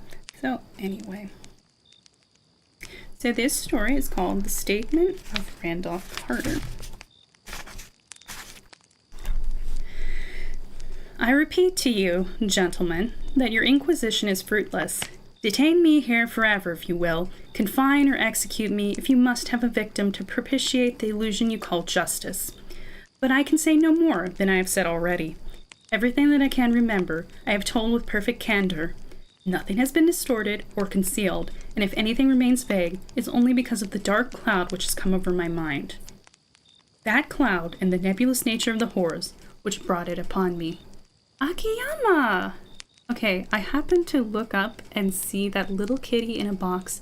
Hello, I think you're brand new. Welcome to the Entourage. I'm Khione Aria. You can just call me Khione or Aria or anything, any nickname or cutesy thing, as long as I know you're talking to me. Please make sure to read the rules in the description below. Get familiar with those, but they're very general stuff, but please don't forget to read them. And I'm just doing some more spooky campfire stories today. We're reading Lovecraft. I'm on a story called The Statement of Randolph Carter. So after I finish, it's a short one, we'll be able to chat a little bit. So I hope you enjoy, and welcome to the Entourage, Akiyama. Again I say, I do not know what has become of Harley Warren, though I think, almost hope, that he is in peaceful oblivion. If there be anywhere so blessed a thing. It is true that I have for 5 years been his closest friend, and a partial sharer of his terrible researches into the unknown. I will not deny, though my memory is uncertain and indistinct, that this witness of yours may have been us together, as he says, on the Gainesville Pike, walking toward Big Cypress Swamp at 11:30 on that awful night. There we bore electrical lanterns, spades, and a curious coil of wire with attached instruments, I will even affirm. For these things all played a part in the single hideous scene which remains burned into my shaken recollection. But of what followed, and of the reason I was found alone and dazed on the edge of the swamp next morning, I must insist that I know nothing save what I have told you over and over again. You say to me that there is nothing in the swamp, or near it, which could form the setting of that frightful episode. I reply that I know nothing beyond what I saw. Vision or nightmare it may have been. Vision or nightmare, I fervently hope it was. yet it is all that my mind retains of what took place in those shocking hours after we left the sight of men, and why Harley Warren did not return. He, or his shade, or some nameless thing I cannot describe, alone can tell.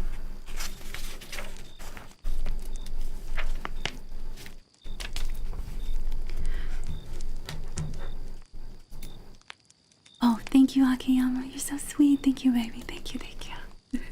Yes, make them feel welcome, please. As I have said before, the weird studies of Harley Warren were well known to me, and to some extent shared by me. Of his vast collection of strange, rare books on forbidden subjects, I have read all that are written in the languages of which I am master. But these are few as compared with those in languages I cannot understand. Most, I believe, are in Arabic, and the fiend-inspired book which brought on the end, the book which he carried in his pocket out of the world, was written in characters which, like, I never saw elsewhere. Warren would never tell me just what was in that book. As to the nature of our studies, must I say again that I no longer retain full comprehension? It seems to me rather merciful that I do not, for they were terrible studies, which I pursued more through reluctant fascination than through actual inclination. Warren always dominated me, and sometimes I feared him. I remember how I shuddered at his facial expression on the night before that awful happening, when he talked so incessantly of his theory, why certain corpses never decay, but rest firm and fat in their tombs for 1,000 years. But I do not fear him now, for I suspect that he has known horrors beyond my ken. Now I fear for him. Once more I say that I have no clear idea of our object on that night. Certainly, it had much to do with something in the book which Warren carried with him. That ancient book in undecipherable characters which had come to him from India a month before. But I swear I do not know what it was that we expected to find. Your witness says he saw us at 11:30 on the Gainesville Pike, headed for Big Cypress Swamp. This is probably true, but I have no distinct memory of it. The picture seared into my soul is of one scene only, and the hour must have been long after midnight, for a waning crescent moon was high in the vaporous heavens.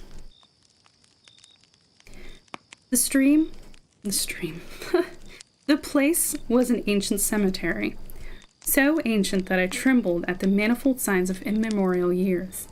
It was in a deep, damp hollow, overgrown with rank grass, moss, and curious creeping weeds, and filled with a vague stench which my idle fancy associated absurdly with rotting stone. On every hand were the signs of neglect and decrepitude, and I seemed haunted by the notion that Warren and I were the first living creatures to invade a lethal silence of centuries. Over the valley's rim, a waning crescent moon peered through the noisome vapors that seemed to emanate from unheard-of catacombs, and by its feeble, wavering beams I could distinguish a repellent array of antique slabs, urns, cenotaphs, and mausolean facades, all crumbling, moss-grown, and moisture-stained, and partly concealed by the gross luxuriance of the unhealthy vegetation. My first vivid impression of my own presence in this terrible necropolis concerns the act of pausing when Warren, before a certain half-obliterated sepulchre, and of throwing down some burdens which we seemed to have been carrying. I now observed that I had with me an electric lantern and 2 spades, whilst my companion was supplied with a similar lantern and portable telephone outfit.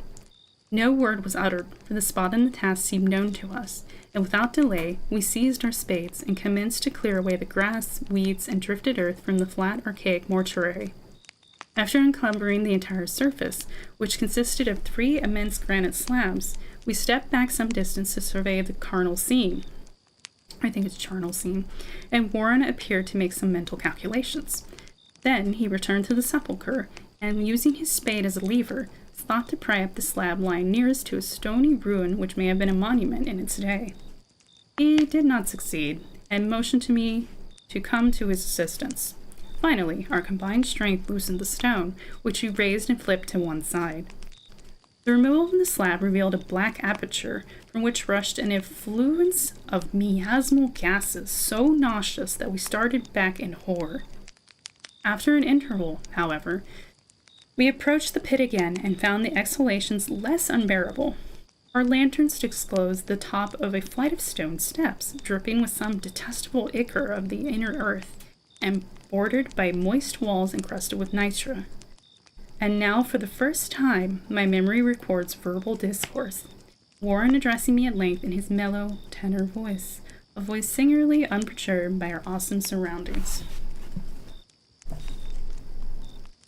"I'm sorry to have to ask you to stay on the surface," he said, "but it would be a crime to let anyone with your frail nerves go down there. You can't imagine, even from what you have read and from what I've told you, the things I shall have to see and do. It's fiendish work, Carter, and I doubt if any man without ironclad sensibilities could ever see it through and come up alive and sane. I don't wish to offend you, and heaven knows I'd be glad enough to have you with me.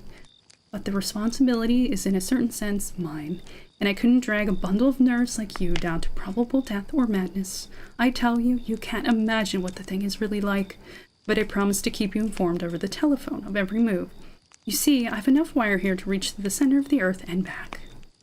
I can still hear, in memory, those coolly spoken words, and I can still remember my remonstrances.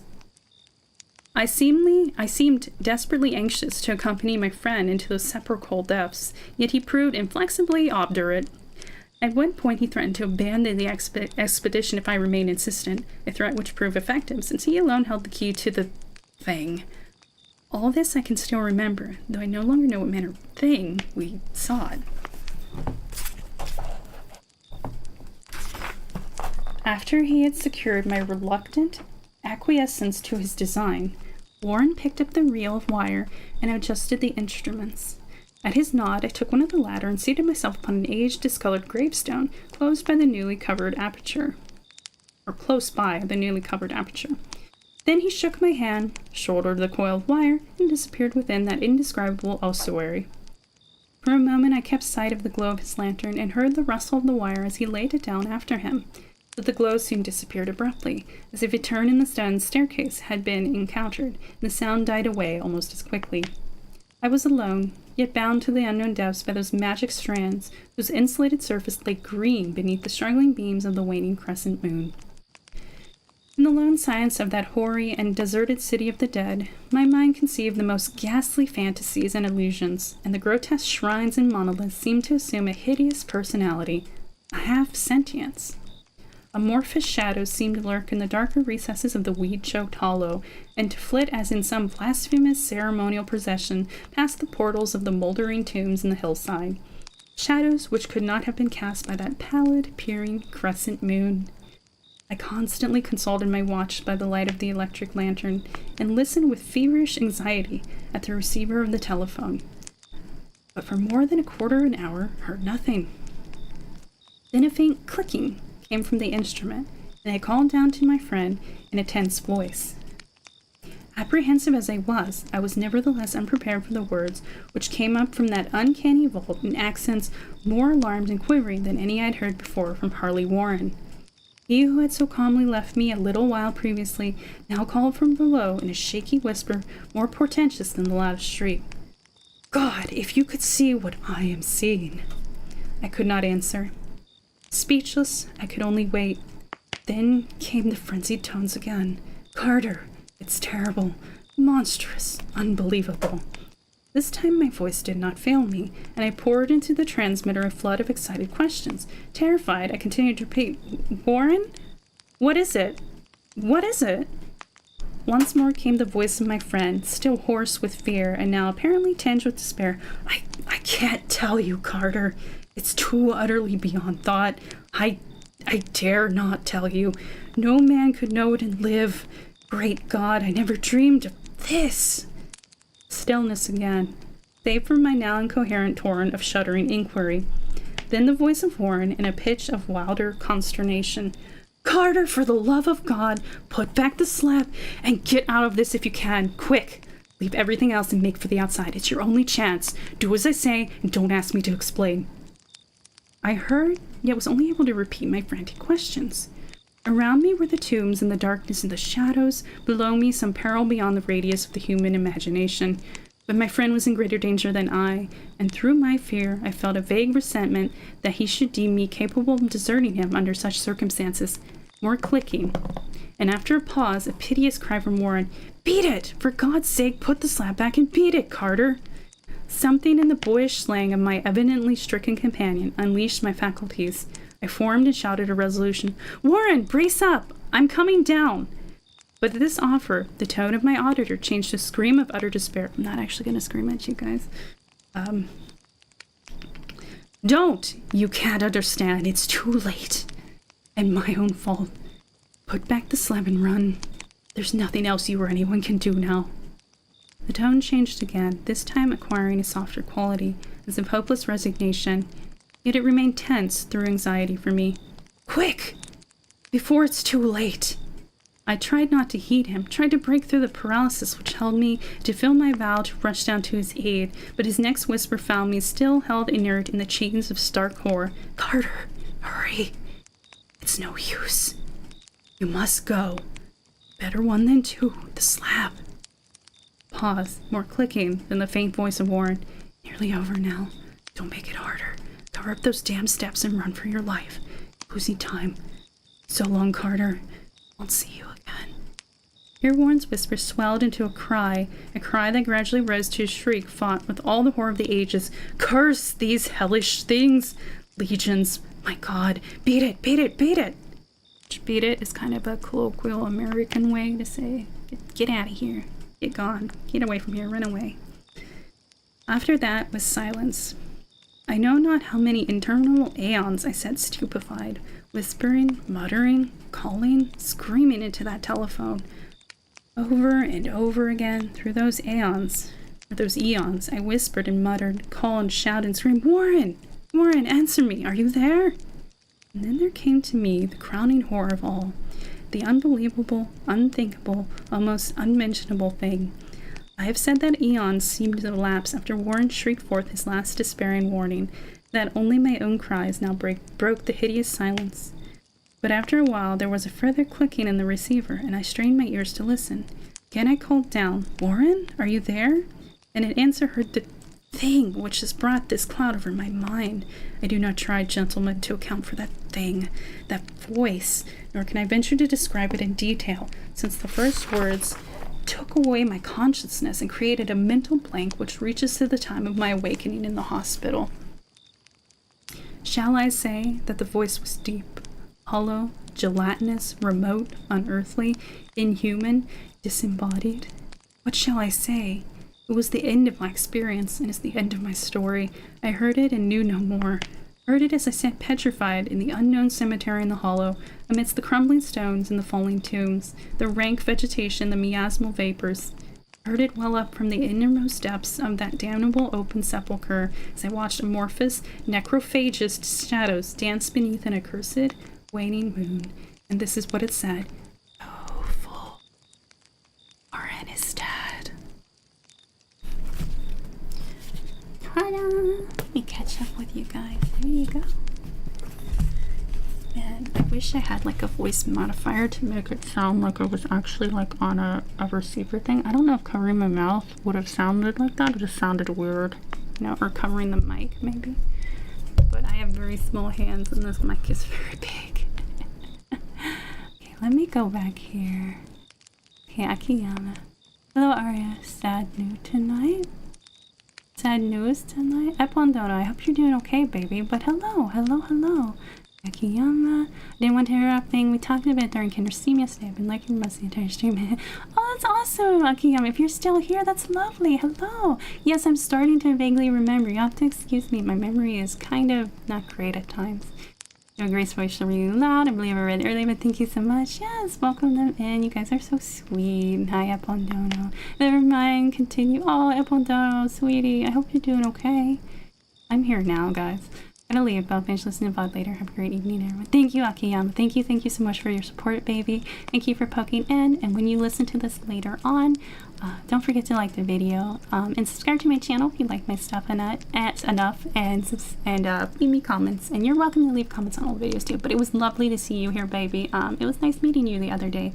And yes, Kendra is one of my fellow indie VTubers. She's very lovely, very sweet. So yeah. You guys saw her in stream the other day. Her name is Kendra Bratton Fairy VTuber, I think. So go look her up. Definitely, she's super sweet. Beat It is also a pop hit. Yes, it is. Beat it, beat it, beat it. By superstar Michael Jackson. Rip. Yep, rip to the goat. He's a legend. I like your whispering. Oh, thank you, Lost Sweetheart. Thank you. So, I worry when I do different voices apart from my own, like my reading voice and then my quieter voice, and then when I pitch up my voice a little bit.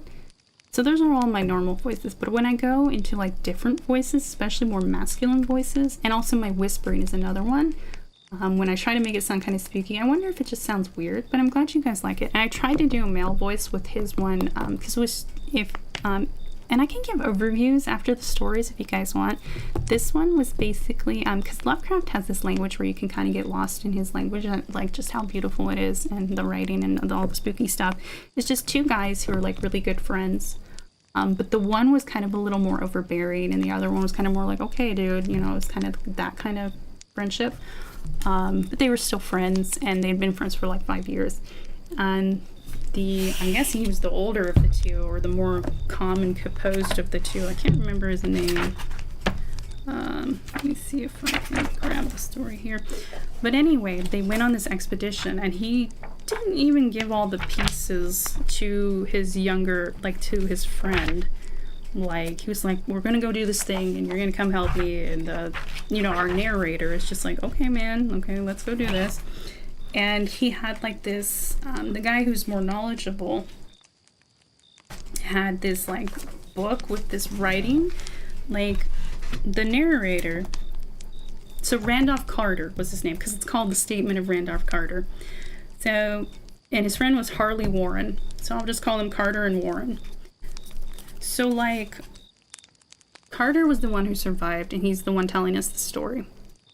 And he knew like ancient languages, right? He's like, I know all these ancient forgotten languages and stuff like that, but the language in my friend's book, in Warren's book, he's like, I never seen that before. I didn't know what it was. So they went like to this old like kind of graveyard area, but it was especially eerie. Like if you guys have ever been in a graveyard at night, you know what I mean. I find graveyards very soothing personally, because I'm a goth at heart. But, you know, a lot of people find graveyards spooky, and with good reason, you know. It's the final resting place of a lot of souls. But they went to a place where he's like, wait, these look like ancient ruins. And if you guys don't know what a sepulcher is, it's like, you know those big, like, tombs? They're like gravestones, but then in some graveyards you'll have, like, those big old, like, tombs, right? That's a sepulcher, I'm pretty sure. It's like the big old tombs. That usually they're super fancy, and you can actually go down in some of them. There are like actually stairs and stuff. But I'm gonna, yes, that's how you pronounce that word, by the way. Oops. But I always double check to give you guys the best definition. Yeah, place of burial, a tomb, a receptacle for religious relics, especially in an altar. So yeah, it's like a big, one of those big old tombs.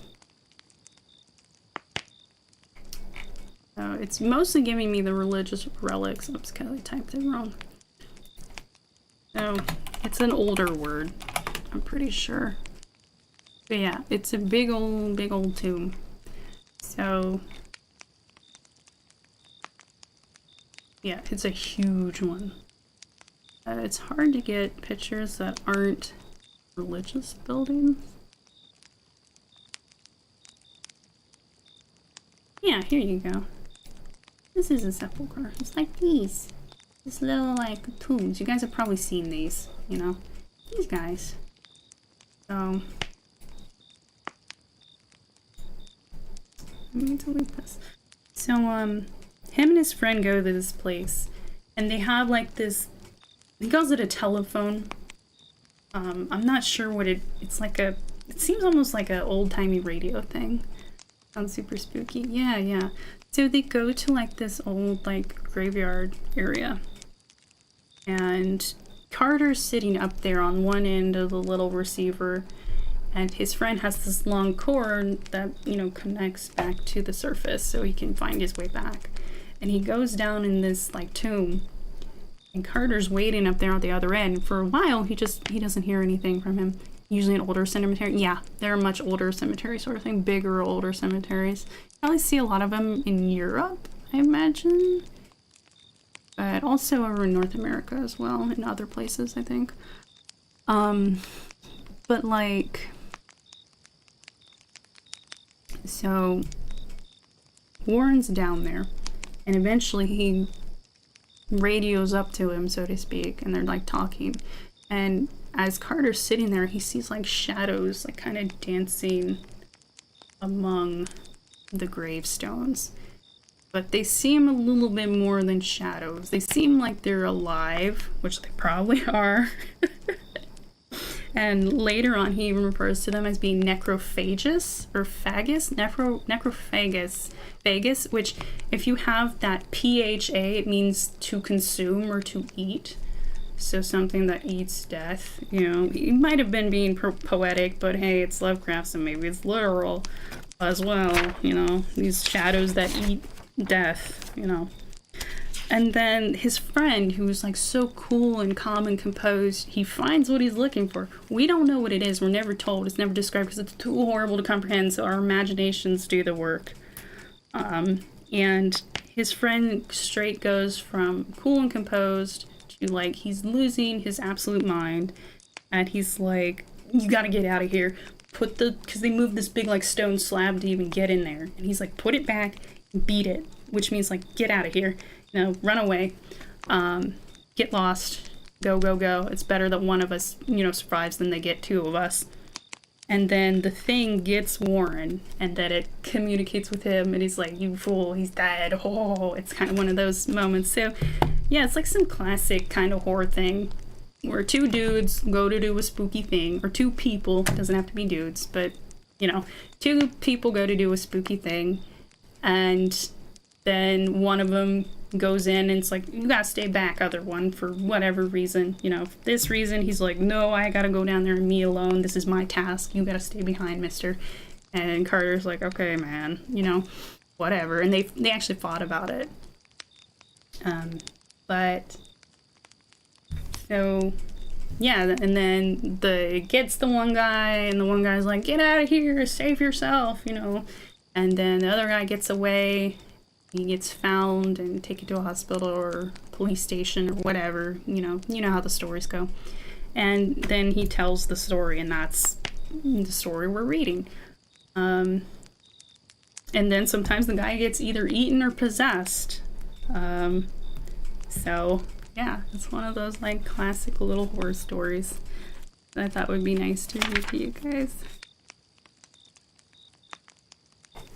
So how's everyone doing? How's everyone feeling? You guys are welcome to ask me questions if you have any comments or concerns. I always say it like that, like, you guys have any concerns? What's going on? It's just how I talk.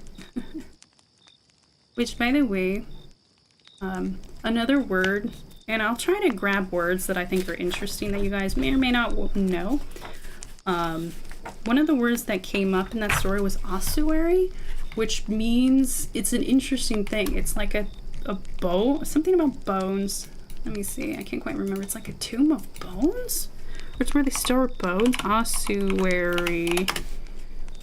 A container or room in which the bones of dead people are placed. There is one in... Maybe somebody in chat might know if some of you guys are European. It's in Czech Republic. It's called the Sedlec Ossuary. It is absolutely beautiful. This place is gorgeous. The entire internals of the ossuary are made out of human bones. These are real. These are real human bones. This is beautiful. Look at this. Look at this. This is from Wikipedia. And like it's funny because the exterior just looks like, you know, normal chapel. No, normal. And then you go inside and it's like, oh my goodness me. Look at this. It's this beautiful, yeah, bone house. A room in which the bones of dead people are stored up. That's where you store bones. Bones. So there are some beautiful pictures here on Wikipedia that I'm going to show you guys. Is the right one? But if any of you are ever in Europe and you get the chance to see this beautiful little chapel, look at this. These are real human bones. It's absolutely beautiful. Also, if you ever see, don't go down there yourself because I think it's illegal, but the catacombs in Paris also have this kind of thing going on where there's so many people that died that they just took the bones and made them into like different patterns and stuff. It's really neat. Oh, yeah. Doing good. Glad to hear it. Ever concerned? What were the weird shadow things that eat death? Oh, I know about this place. You did Lost Victorian. Yeah, I think you told us once that you're in Europe. I think you, I'm not sure if you said where. But yeah, this is in Czech Republic, I think. Yeah, the Sedlec Ossuary is a Roman Catholic chapel located beneath the Seminary Church of All Saints. I cannot read the Czech. I wish I could. Part of the former Sedlec Abbey and Sedlec, a suburb of Khione Aria in the Czech Republic. Yes, Czech Republic. The ossuary is estimated to contain the skeletons of between 40,000 and 70,000 people whose bones have in many cases been artistically arranged to form decorations furnishings for the chapel. The ossuary is among the most visited tourist attractions of the Czech Republic, attracting over 200,000 visitors. Oh yeah, it's gorgeous. It's absolutely gorgeous for morbid individuals like myself. Yeah. Bone house, that is some heavy metal shit. Yeah, throw up the sign of the horns and some skulls there, guys. It's illegal to go into off-tourist areas. Oh, yeah, I think it's like especially illegal because it's like, it's so easy to get lost down there. Like, there are people who've gotten permission, to go do documentaries down in the Paris catacombs. And they've gotten lost and never been found because they're catacombs, man. Come on, man. I know it looks cool down there, but just watch people's videos. Here you go. Here's another beautiful picture. Here. Ooh, it's very, very pretty. I think it's beautiful. So inspirational for my own works. Because I do have a spooky society in my own series. So yeah, it's just my little aside for after this story. I think we'll always have these little asides where I just show you guys cool things. This is a different one, maybe? Also, we're at the Church of St. James, or is that the same one? But yeah, definitely look it up if you want to see more, guys. It's absolutely a work of art. It's absolutely beautiful. Sounds like the beginning of the Imperial movement. You go there someday. Yeah, definitely.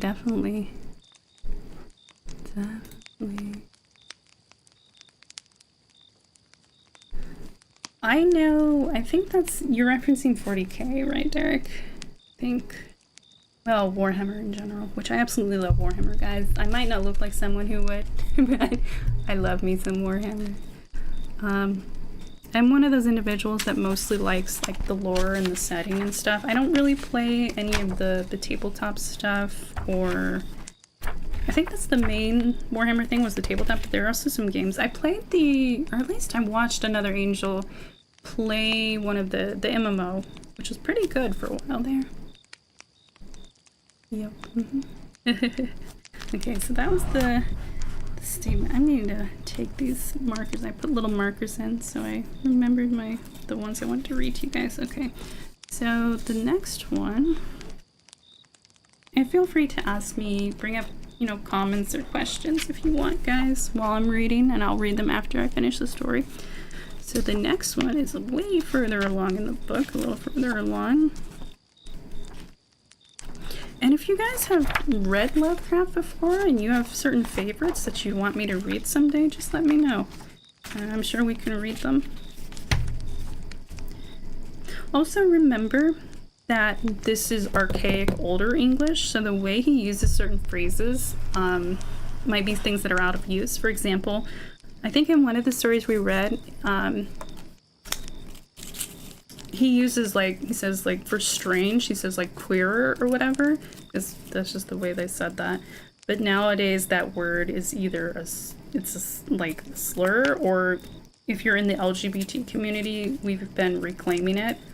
I'm not personally comfortable using it, but a lot of LGBT people plus people use it to refer to themselves in general, so just use your own judgment or whatever, you know. But back in the day, it used to just mean strange, you know. So, yeah. Oh, yeah. They say only in death does duty end. Oh, see, okay, I was wondering, like, is he gonna tie this back to what we're talking about? Which, that's really lovely. It reminds me of another phrase I've heard where it's like, I'll do this when I'm dead or whatever, when people get really intense about something, they're like, yeah, I'll stop when I'm dead. You became a highly praised warrior for the Imperium. Death's not the end of your duty. Is to bless your bones. Put your skeleton on a banner pole or shield. Okay, that definitely does tie to what we've been talking about. That's absolutely metal and absolutely beautiful. I love it. That explains why skulls and skeletons are so tied to their imagery and their iconography then. So, yeah. Okay. So, our next story, and sorry, I'm adjusting the mic again. So our next story is called, and this one's pretty neat. It's called From Beyond. And I remember really liking this one and learning a lot of words. Well, I've learned a lot of words from Lovecraft. I have a whole like list on my like phone that when I was writing them down on my phone. And then I just started taking like pictures with my phone because it was easier and quicker. And I would just look it up later. But yeah, this one's pretty neat. So, as usual, another shorter one. I don't think any of these are super long, so. See how we're doing on time. Okay, just checking. Okay, and if you guys want to say anything or comment on anything while I'm reading, you're welcome to do so. I'll just, read it afterwards. So let me get a drink here. Be sure that you guys got your drinks and your snacks. And anything else that you may need to feel comfy and spooky. And you can still hear me alright, I imagine, because you guys said it was fine. My microphone's like over there by my monitor, which still isn't that far away. But anyway, so this is called From Beyond. Horrible beyond conception was the change which had taken place in my best friend, Crawford Tillinghast. I had not seen him since that day, 2 months and a half before, when he had told me toward what goal his physical and metaphysical researches were leading. When he had answered my awed and almost frightened remonstrances by driving me from his laboratory and his house in a burst of fanatical rage. I had known that he now remained mostly shut in the attic laboratory with that accursed electrical machine, eating little and excluding even the servants. Sorry guys, I bumped it. But I had not thought that a brief period of 10 weeks could so alter and disfigure any human creature. It is not pleasant to see a stout man suddenly grow thin, and it is even worse when the baggy skin becomes yellowed or grayed, the eyes sunken, circled, and uncannily glowing, the forehead veined and corrugated, and the hands tremulous and twitching. And if added to this there was a repellent unkemptness, a wild disorder of dress, a bushiness of dark hair white at the roots, and an unchecked growth of pure white beard on a face once clean-shaven, the cumulative effect is quite shocking. But such was the aspect of Crawford Tillinghast on the night his half-coherent message brought me to his door after weeks of exile. Such the spectre that trembled as it admitted me, candle in hand, and glanced furtively over its shoulder as if fearful of unseen things in the ancient lonely house set back from Benevolent Street. That Crawford Tillinghast should ever have studied science and philosophy was a mistake. These things should be left to the frigid and impersonal investigator, for they offer two equally tragic alternatives to the man of feeling and action. Despair if he fail in his quest, and terrors unutterable and imaginable if he succeed. Tillinghast had once been the prey of failure, solitary and melancholy, but now I knew, with nauseating fears of my own, that he was the prey of success. I had indeed warned him 10 weeks before, when he burst forth with the tale of what he felt himself about to discover. He had been flushed and excited then, talking in a high and unnatural, though always pedantic, voice. "What do we know," he said, "of the world and the universe about us? Our means of receiving impressions are absurdly few, and our notions of surrounding objects infinitely narrow. We see things only as we are constructed to see them, and can gain no idea of their absolute nature. 5 feeble senses. We actually have more than 5 senses. We pretend to comprehend the boundlessly complex cosmos, yet other beings with a wider, stronger, or different range of senses might not only see very differently the things we see, but might see and study whole worlds of matter, energy, and life which lie close at hand, yet can never be detected with the senses we have. I've always believed that such strange, inaccessible worlds exist at our very elbows, and now I believe I have found a way to break down the barriers. I'm not joking. Within 24 hours, that machine near the table will generate waves acting on unrecognized sense organs that exist in us as atrophied or rudimentary vestiges. Those waves will open up to us many vistas unknown to man, and several unknown to anything we consider organic life. We shall see that at which dogs howl in the dark, and that at which cats prick up their ears after midnight. We shall see these things, and other things which no breathing creature has yet seen. We shall overleap time, space, and dimensions, and without bodily motion, peer to the bottom of creation. When Tillinghast said these things, I remonstrated, for I knew him well enough to be frightened rather than amused. But he was a fanatic and drove me from the house. Now he was no less a fanatic, but his desire to speak had conquered his resentment, and he had written me imperatively in a hand I could scarcely recognize. As I entered the abode of the friend so suddenly metamorphosed into a shivering gargoyle, I became infected with the terror which seemed stalking in all the shadows. The words and beliefs expressed 10 weeks before seemed bodied forth in the darkness beyond the small circle of candlelight, and I sickened at the hollow, altered voice of my host. I wished the servants were about, and did not like it when he said they had all left 3 days previously. It seemed strange that old Gregory, at least, should desert his master without telling as tried a friend as I. As tried a friend as I. It was he who had given me all the information I had of Tillinghast after I was repulsed in rage. Yet I soon subordinated all my fears to my growing curiosity and fascination. Just what Crawford Tillinghast now wished of me I could only guess, but that he had some stupendous secret or discovery to impart, I could not doubt. Before I had protested at his unnatural pryings into the unthinkable. Now that he had evidently succeeded to some degree, I almost shared his spirit, terrible though the cost of victory appeared. Up through the dark emptiness of the house, I followed the bobbing candle in the hand of this shaking parody on man. The electricity seemed to be turned off, and when I asked my guide, he said it was for a definite reason. It would be too much. Would not dare, he continued to mutter. I especially noted his new habit of muttering, for it was not like him to talk to himself. We entered the laboratory in the attic, and I observed that detestable electrical machine glowing with a sickly, sinister, violet. No, it's violet. There's no N. Okay. OBS just disconnected, so I'm not sure how much it cut out of what I read. Can you guys hear me? I think it's back. So I'm going to go back a paragraph. Here. I almost shared his spirit, terrible though the cost of victory appeared. Up through the dark emptiness of the house, I followed the bobbing candle in the hand of the shaking parody on man. The electricity seemed to be turned off, and when I asked my guide, he said it was for a definite reason. It would be too much. I would not dare. No, not dare. He continued to mutter. I especially noted his new habit of muttering, for it was not like him to talk to himself. We entered the laboratory in the attic, and I observed that detestable electrical machine glowing with a sickly, sinister violet luminosity. It was connected with a powerful chemical battery, but seemed to be receiving no current. For I recalled that in its experimental stage it had sputtered and purred when in action. In reply to my question, Tillinghast mumbled that this permanent glow was not electrical in any sense that I could understand.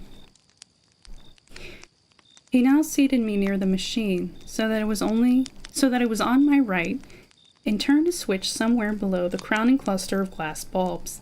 The usual sputtering began, turned to a whine, and terminated in a drone so soft as to suggest a return to silence. Meanwhile, the luminosity increased, waned again, then assumed a pale ultra color or blend of colors, which I could neither place nor describe. Tillinghast had been watching me, and noted my puzzled expression. Do you know what that is? He whispered. That is ultraviolet. He chuckled oddly at my surprise. You thought ultraviolet was invisible, and so it is. You can see that and many other invisible things now. Listen to me. The waves from that thing are waking 1,000 sleeping senses in us. Senses which we inherit from eons of evolution, from the state of detached electrons to the state of organic humanity. I have seen truth, and I intend to show it to you. Do you wonder how it will seem? I will tell you.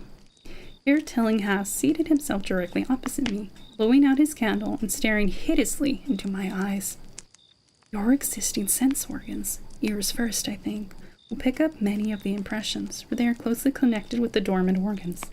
Then there will be others. You've heard of the pineal? Is it pineal gland? I laugh at the shallow endocrinologist, fellow dupe and fellow parvenu of the Freudian. That gland is the great sense organ of organs. I have found out.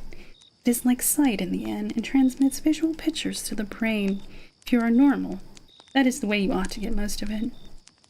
I mean, get most of the evidence from beyond. I looked about the immense attic room with the sloping south wall, dimly lit by rays which the everyday eye cannot see. The far corners were all shadows, and the whole place took on a hazy unreality which obscured its nature and invited the imagination to symbolism and phantasm. During the interval that Tillinghast was silent, I fancied myself in some vast and incredible temple of long-dead gods, some vague edifice of innumerable black stone columns reaching up from a floor of damp slabs to a cloudy height beyond the range of my vision. The picture was very vivid for a while, but gradually gave way to a more horrible conception, that of utter, absolute solitude and infinite, sightless, soundless space. There seemed to be a void and nothing more, and I felt a childish fear which prompted me to draw from my hip pocket the revolver I always carried after dark since the night I was held up in East Providence. Then, from the farthest most regions of remoteness, the sound softly glided into existence. It was infinitely faint, subtly vibrant, and unmistakably musical, but held a quality of surpassing wildness, which made its impact feel like a delicate torture of my whole body. I felt sensations like those one feels when accidentally scratching ground glass. Simultaneously, there developed something like a cold draft, which apparently swept past me from the direction of the distant sound. As I waited breathlessly, I perceived that both sound and wind were increasing, the effect being to give me an odd notion of myself as I tied to a pair of rails in the path of a gigantic approaching locomotive. I began to speak to Tillinghast, and as I did so, all the unusual impressions abruptly vanished. I saw only the man, the glowing machine, and the dim apartment. Tillinghast was grinning repulsively at the revolver which I had almost unconsciously drawn, but from his expression I was sure he had seen and heard as much as I, if not a great deal more. I whispered what I had experienced, and he bade me to remain as quiet and receptive as possible. "Don't move," he cautioned. "In these rays we are able to be seen as well as to see. I told you the servants left, but I didn't tell you how. It was that thick-witted housekeeper. She turned on the lights downstairs after I had warned her not to. The wires picked up sympathetic vibrations. It must have been frightful. I could hear the screams up here in spite of all I was seeing and hearing from another direction. And later it was rather awful to find those empty heaps of clothes around the house. Mrs. Updick's clothes were close to the front hall switch. That's how I know she did it. It got them all. But so long as we don't move, we're fairly safe. Remember, we're dealing with a hideous world in which we are practically helpless. Keep still." The combined shock of the revelation and of the abrupt command gave me a kind of paralysis, and in my terror, my mind again opened to the impressions coming from what Tillinghast called beyond. I was now in a vortex of sound and motion, with confused pictures before my eyes. I saw the blurred outlines of the room, but from some point in space there seemed to be pouring a seething column of unrecognizable shapes or clouds, penetrating the solid roof at a point ahead and to the right of me. Then I glimpsed the temple-like effect again, but this time the pillars reached up into an aerial ocean of light. which sent down one blinding beam along the path of the cloudy column I had seen before. After that, the scene was almost wholly kaleidoscopic, and in the jumble of sights, sounds, and unidentified sense impressions, I felt that I was about to dissolve, or in some way lose the solid form. One definite flash I shall always remember. I seemed for an instant to behold a patch of strange night sky filled with shining, revolving spears, and as it receded, I saw that the glowing suns formed a constellation or galaxy of settled shape, this shape being the distorted face of Crawford Tillinghast. At another time, I felt the huge animate things brushing past me and occasionally walking or drifting through my supposedly solid body. And though I saw Tillinghast look at them as though his better trained senses could catch them visually, and thought I saw Tillinghast look at them as though his better trained senses could catch them visually, I recalled what he had said of the pineal gland and wondered what he saw with his preternatural eye. Okay. Suddenly, I myself became possessed of a kind of augmented sight. Over and above the luminous and shadowy chaos rose a picture which, though vague, held the elements of consistency and permanence. It was indeed somewhat familiar, for the unusual part was superimposed upon the usual terrestrial scene, much as a cinema view may be thrown upon the painted curtain of a theater. I saw the attic laboratory, the electrical machine, and the unsightly form of Tillinghast opposite me. But of all the space unoccupied by familiar material objects, not one particle was vacant. Indescribable shapes, both alive and otherwise, were mixed in disgusting disarray, and close to every known thing were whole worlds of alien, unknown entities. It likewise seemed that all the known things entered into the composition of other unknown things, and vice versa. Foremost among the living objects were great, inky jellyfish monstrosities, which flabbily quivered in harmony with the vibrations from the machine. They were present in loathsome profusion, and I saw to my horror that they overlapped, that they were semi-fluid and capable of passing through one another, and through what we know as solids. These things were never still, but seemed ever floating about with some malignant purpose. Sometimes they appeared to devour one another, the attacker launching itself at its victim, and instantaneously obliterating the latter from sight. Shudderingly, I felt that I knew what had obliterated the unfortunate servants. I could not exclude the things from my mind as I strove to observe other properties of the newly visible world that lies unseen around us. But Tillinghast had been watching me, and was speaking. "You see them. You see them. You see the things that float and flop about you, and through you every moment of your life. You see the creatures that form what men call the pure air and the blue sky. Have I not succeeded in breaking down the barrier? Have I not shown you worlds that no other living men have seen?" I heard him scream through the horrible chaos, and looked at the wild face thrust so offensively close to mine. His eyes were pits of flame, and they glared at me with what I now saw was overwhelming hatred.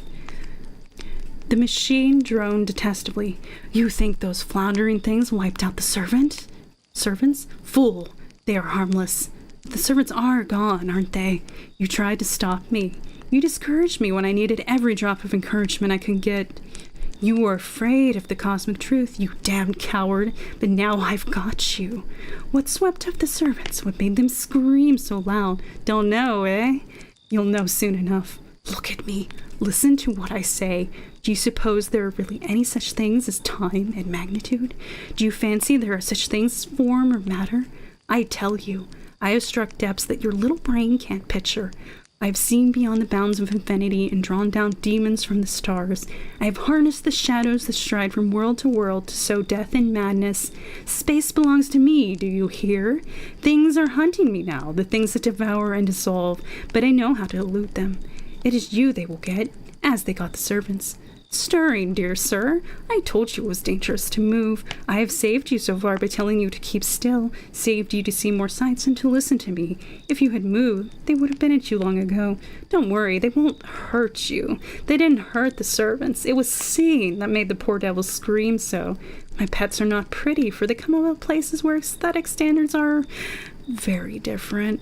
Disintegration is quite painless, I assure you, but I want you to see them. I almost saw them, but I knew how to stop. You are not curious? I always knew you were no scientist. Trembling, eh? Trembling with anxiety to see the ultimate beings I have discovered. Why don't you move then? Tired? Well, don't worry, my friend, for they are coming. Look! Look! Curse you, look! It's just over your left shoulder. What remains to be told is very brief and may be familiar to you from the newspaper accounts. The police heard a shot in the old Tillinghast house and found us there, Tillinghast dead and me unconscious. They arrested me because the revolver was in my hand, but released me in 3 hours after they found his apoplexy, which had finished Tillinghast, and saw that my shot had been directed at the noxious machine, which now lay hopelessly scattered on the laboratory floor. I did not tell very much of what I had seen, for I feared the coroner would be skeptical, but from the evasive outline I did give, the doctor told me that I had undoubtedly been hypnotized by the vindictive and homicidal madman. I wish I could believe that doctor. It would help my shaky nerves if I could dismiss what I now have to think of the air and the sky about and above me. I never feel alone or comfortable, and a hideous sense of pursuit sometimes comes chillingly on me when I am weary. What prevents me from believing the doctor is this one simple fact, that the police never found the bodies of those servants whom they say Crawford Tillinghast murdered. Dun, dun, dun, dun. Spooky, spooky, spooky.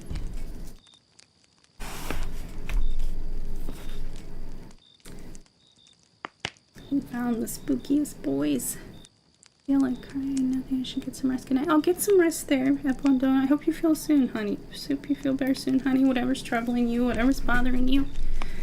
And I hope you're able to feel some comfort here with us. And yeah, what did you guys think of that? What did you guys think? You got any questions and thoughts? I'll give a pause.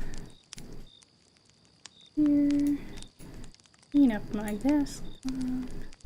I've had to put stuff on the desktop so I can drop it in OBS to show it to you guys.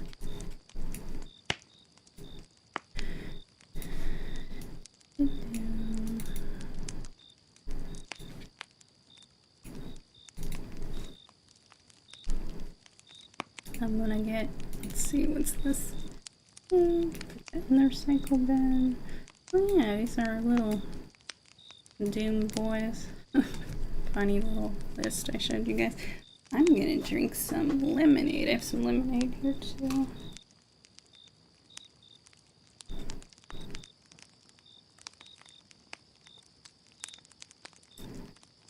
That one's more sour than sweet, but it's okay.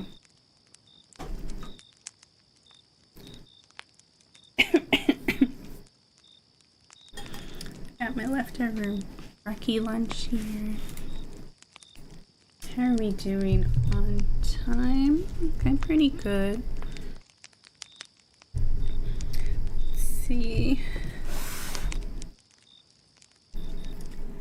Shopping as I listen. I'm guessing you meant listen. Yeah. Oh, that's awesome, Derek. I hope you get some nice stuff. Hope you get some nice things.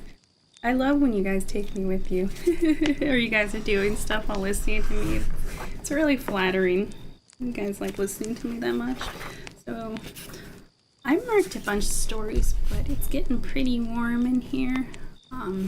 I've been trying to make kind of shorter-ish streams for you guys. That's easier for you to catch up and stay up to date. And you know, I'll still do longer streams. Especially these ones, I have to be careful with my voice, you know, because my voice is part of my job.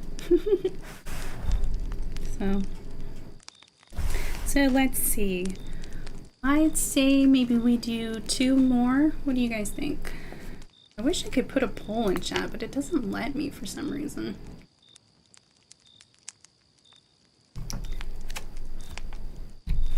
Let's see, so we've got, there's the nameless city. Oh, this is a longer one. This one's very good though. Oh, and it has a really famous quote in here That is not dead which can eternal lie, and with strange eons even death may die. You guys might have heard that somewhere. So we have the nameless city, and then the next one was the outsider. This one's kind of spooky and also kind of sad. Let's see. And there's, I guess depending on how you look at it, maybe it's not so sad. There's the other gods, which it's alright. I still thought it might be interesting for you guys. It's very short. And then there is, this one is What the Moon Brings. Oh, that's super, that's like 2 pages. I definitely can read that to you guys and then go back to the other ones. And then the last one I marked was The Unnameable. Not classic Lovecraft. It's like, I don't even know what to name this thing. It's so unknowable and alien and grotesque. Okay. So this is a very short one. And feel free to give me little comments while I'm reading. I'll read them after I'm done. Although this is only 2 pages, but it's a nice short little spooky thing. So it's called What the Moon Brings. I hate the moon. I am afraid of it. For when it shines on certain scenes familiar and loved, it sometimes makes them unfamiliar and hideous. It was in the spectral summer when the moon shone down on the old garden where I wandered, spectral summer of narcotic flowers and human seas of foliage that bring wild and many-colored dreams. And as I walked by the shallow crystal stream, I saw unwanted ripples tipped with yellow light, as if those placid waters were drawn on in resistless currents to strange oceans that are not in the world. Silent and sparkling, bright and baleful, those moon-cursed waters hurried I knew not whither, whilst from the embowered banks white lotus blossoms fluttered one by one in the opiate night wind and dropped despairingly into the stream, swirling away horribly under the arched carven bridge and staring back with the sinister resignation of calm, dead faces. And as I ran along the shore, crushing sleeping flowers with heedless feet and maddened ever by the fear of unknown things and the lure of the dead faces, I saw that the garden had no inn under that moon.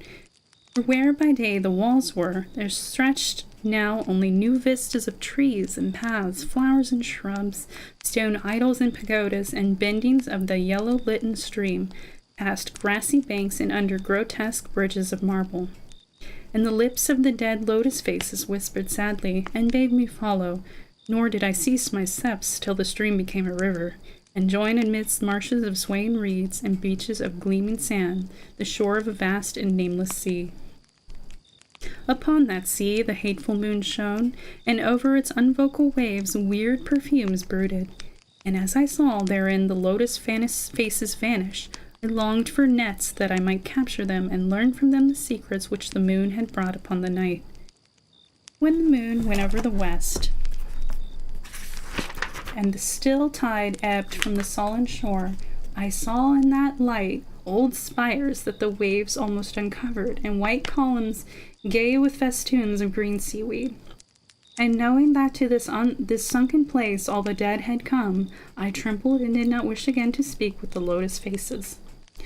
Yet when I saw afar out in the sea a black condor descend from the sky to seek rest on a vast reef, I would fain have questioned him, and asked of him of those whom I had known when they were alive.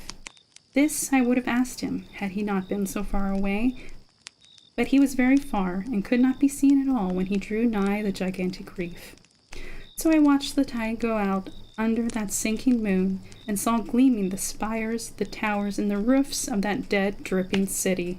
And as I watched, my nostrils tried to close against the perfume-conquering stench of the world's dead, for truly, in this unplaced and forgotten spot, had all the flesh of the churchyards gathered for puffy sea worms to gnaw and glut upon. Over these horrors the evil moon now hung very low, but the puffy worms of the sea need no moon to feed by. And as I watched the ripples that told of the writhing of worms beneath, I felt a new chill from afar out whither the condor had flown, as if my flesh had caught a horror before my eyes had seen it. Nor had my flesh trembled without cause, for when I raised my eyes I saw that the waters had ebbed very low, showing much of the vast reef whose rim I had seen before.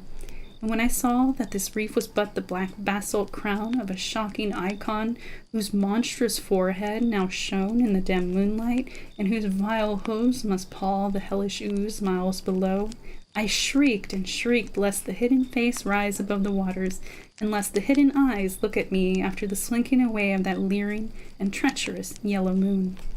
And to escape this relentless thing, I plunged gladly and unhesitatingly into the stinking shallows, where amidst weedy walls and sunken streets fat sea worms feast upon the world's dead. Spooky, wasn't Cthulhu, was somebody else? I don't know. That's a very short little spooky little story.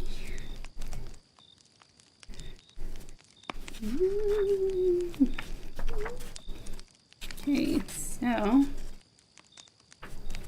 I think we'll do one or two more. And then there's no stream tomorrow. But I think we have one on Tuesday and Thursday of next week. Let me check for you guys.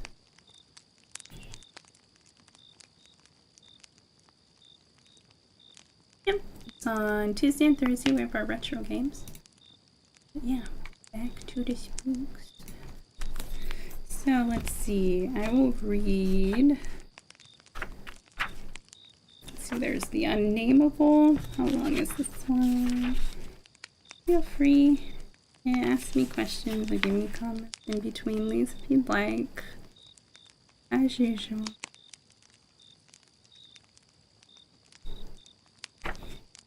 Okay, this one's more a short one. It's a pretty good example of like Lovecraft. It's like, oh, like it's too horrible to name it. Although you guys have already been seeing examples of that in the stuff I've been reading. Like, where was the two gentlemen who were friends and they went into that tomb, and then the one's like, I can't even tell you, get out of here, man. Get out of here. Get gone. Beat it. The other gods. I think we'll do the Unnameable and what was the one back here? Maybe the Nameless City. Nameless City's kind of longish, so yeah, maybe we'll end on that one. Okay.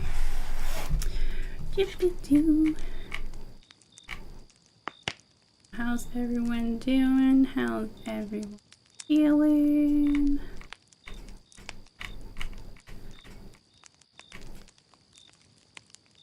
Checking my stuff here while I maybe wait for you guys to respond. Okay, so let's proceed with the Unnameable. Let me get some more drink. Make sure you guys stay hydrated too. Especially if it's hot where you are. It's really, really hot. Okay, here we go. The Unnameable. We were sitting on a dilapidated 17th century tomb in the late afternoon of an autumn day at the old burying ground in Arkham, and speculating about the Unnameable. Looking toward the giant willow in the center of the cemetery, whose trunk had nearly engulfed an ancient illegible slab, I had made a fantastic remark about the spectral and unmentionable nourishment which the colossal roots must be sucking in from that hoary, charnel earth. When my friend chided me for such nonsense and told me that since no interments had occurred there for over a century, nothing could possibly exist to nourish the tree in other than an ordinary manner.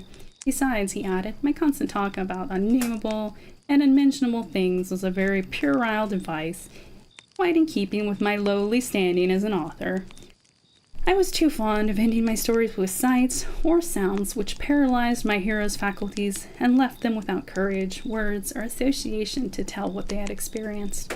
We know things, he said, only through our five senses or our religious intuitions. Therefore, it is quite impossible to refer to any object or spectacle which cannot be clearly depicted by the solid definitions of fact and the correct doctrines of theology. preferably those of the Congregationalists, with whatever modifications, tradition, and Sir Arthur Conan Doyle may supply. I think that's the writer of Sherlock Holmes.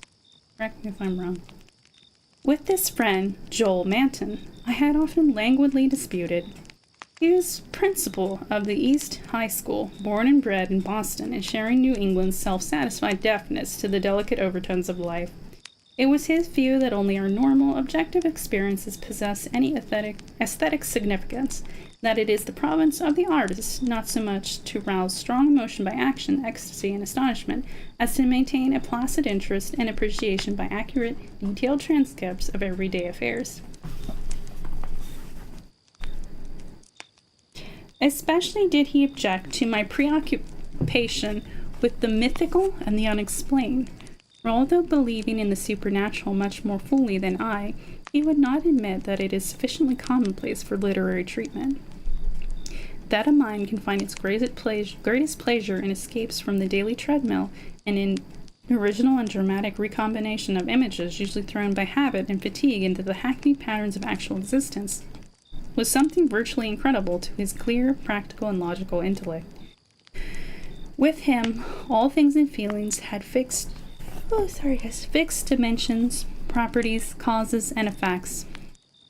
And although he vaguely knew that the mind sometimes holds visions and sensations of far less geometrical, classifiable, and workable nature, he believed himself justified in drawing an arbitrary line and ruling out of court all that cannot be experienced and understood by the average citizen. Besides, he was almost sure that nothing can really be unnameable. It didn't sound sensible to him. Though I well realized the futility of imaginative and metaphysical arguments against the complacency of an orthodox sun-dweller, something in the scene of this afternoon colloquy moved me to more than usual contentiousness. Crumbling slate slabs, the patriarchal trees, and the centuried gambrel roofs of the witch-haunted old town that stretched around all combined to rouse my spirit in defense of my work, and I was soon carrying my thrust into the enemy's own country. It was not, indeed, difficult to begin a counterattack, for I knew that Joel Manton actually half clung to many old wives' superstitions which sophisticated people had long outgrown, beliefs in the appearance of dying persons at distant places, and the impression left by old faces on the windows through which they had gazed all their lives. Credit these whisperings of rural grandmothers, I now insisted, argued a faith in the existence of spectral substances on the earth, apart from and subsequent to their material counterparts. It argued man can transmit his visible or tangible image half across the world, or down the stretch of the centuries. How can it be absurd to suppose that deserted houses are full of queer sentient things, or that old graveyards teem with the terrible unbodied intelligence of generations? And since spirit, in order to cause all the manifestations attributed to it, cannot be limited by any of the laws of matter, why is it extravagant to imagine psychically living dead things in shapes, or absences of shapes, which must for human spectators be utterly and appallingly unnameable? Common sense, in reflecting on these subjects, I assured my friend with some warmth, is merely a stupid absence of imagination and mental flexibility. Twilight had now approached, but neither of us felt any wish to cease speaking. Manton seemed unimpressed by my arguments, and eager to refute them.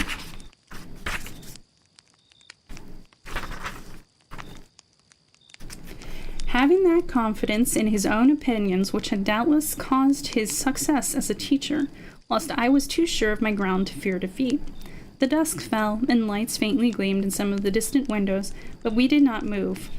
Our seat on the tomb was very comfortable, and I knew that my prosaic friend would not mind the cavernous rift in the ancient, root-disturbed brickwork close behind us, or the utter blackness of the spot brought by the intervention of a tottering, deserted 17th century house between us and the nearest lighted road. There in the dark, upon the riven tomb by the deserted house, we talked on about the unnameable, and after my friend had finished his scoffing, I told him of the awful evidence behind the story at which he had scoffed the most. My tale had been called The Attic Window, and appeared in the January 1922 issue of Whispers.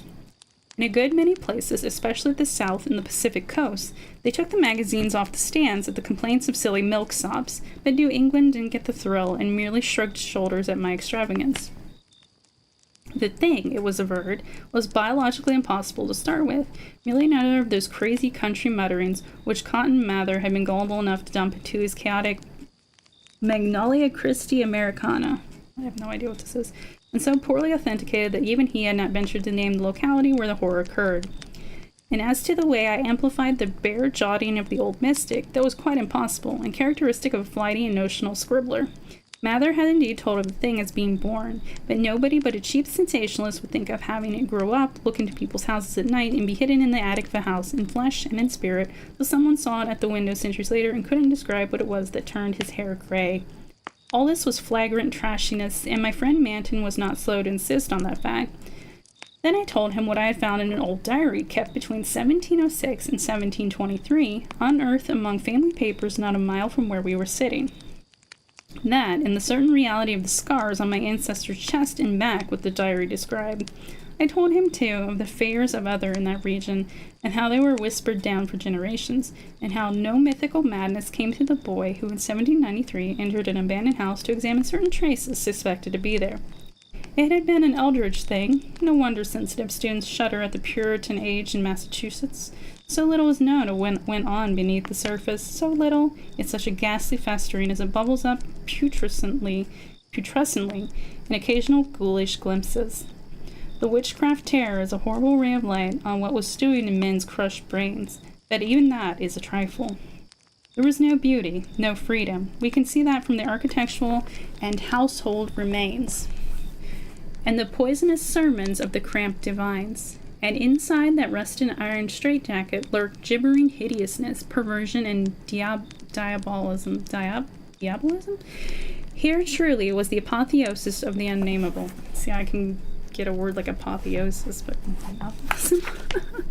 Cotton Mather, in that demonic sixth book, which no one should read after dark, minced no words as he flung forth his anathema, stern as a Jewish prophet, and laconically unamazed as none since his day could be. He told of the beast that had brought forth what was more than beast but less than man, the thing with the blemished eye, and of the screaming drunken wretch that they hanged for having such an eye. This much he boldly told, yet without a hint of what came after. Perhaps he did not know, or perhaps he knew and did not dare to tell. Others knew, but did not dare to tell. There is no public hint of why they whispered about the lock on the door to the attic stairs in the house of a childless, broken, embittered old man who had put up a blank slate slab by an avoided grave, although one may trace enough evasive legends to curdle Venice blood.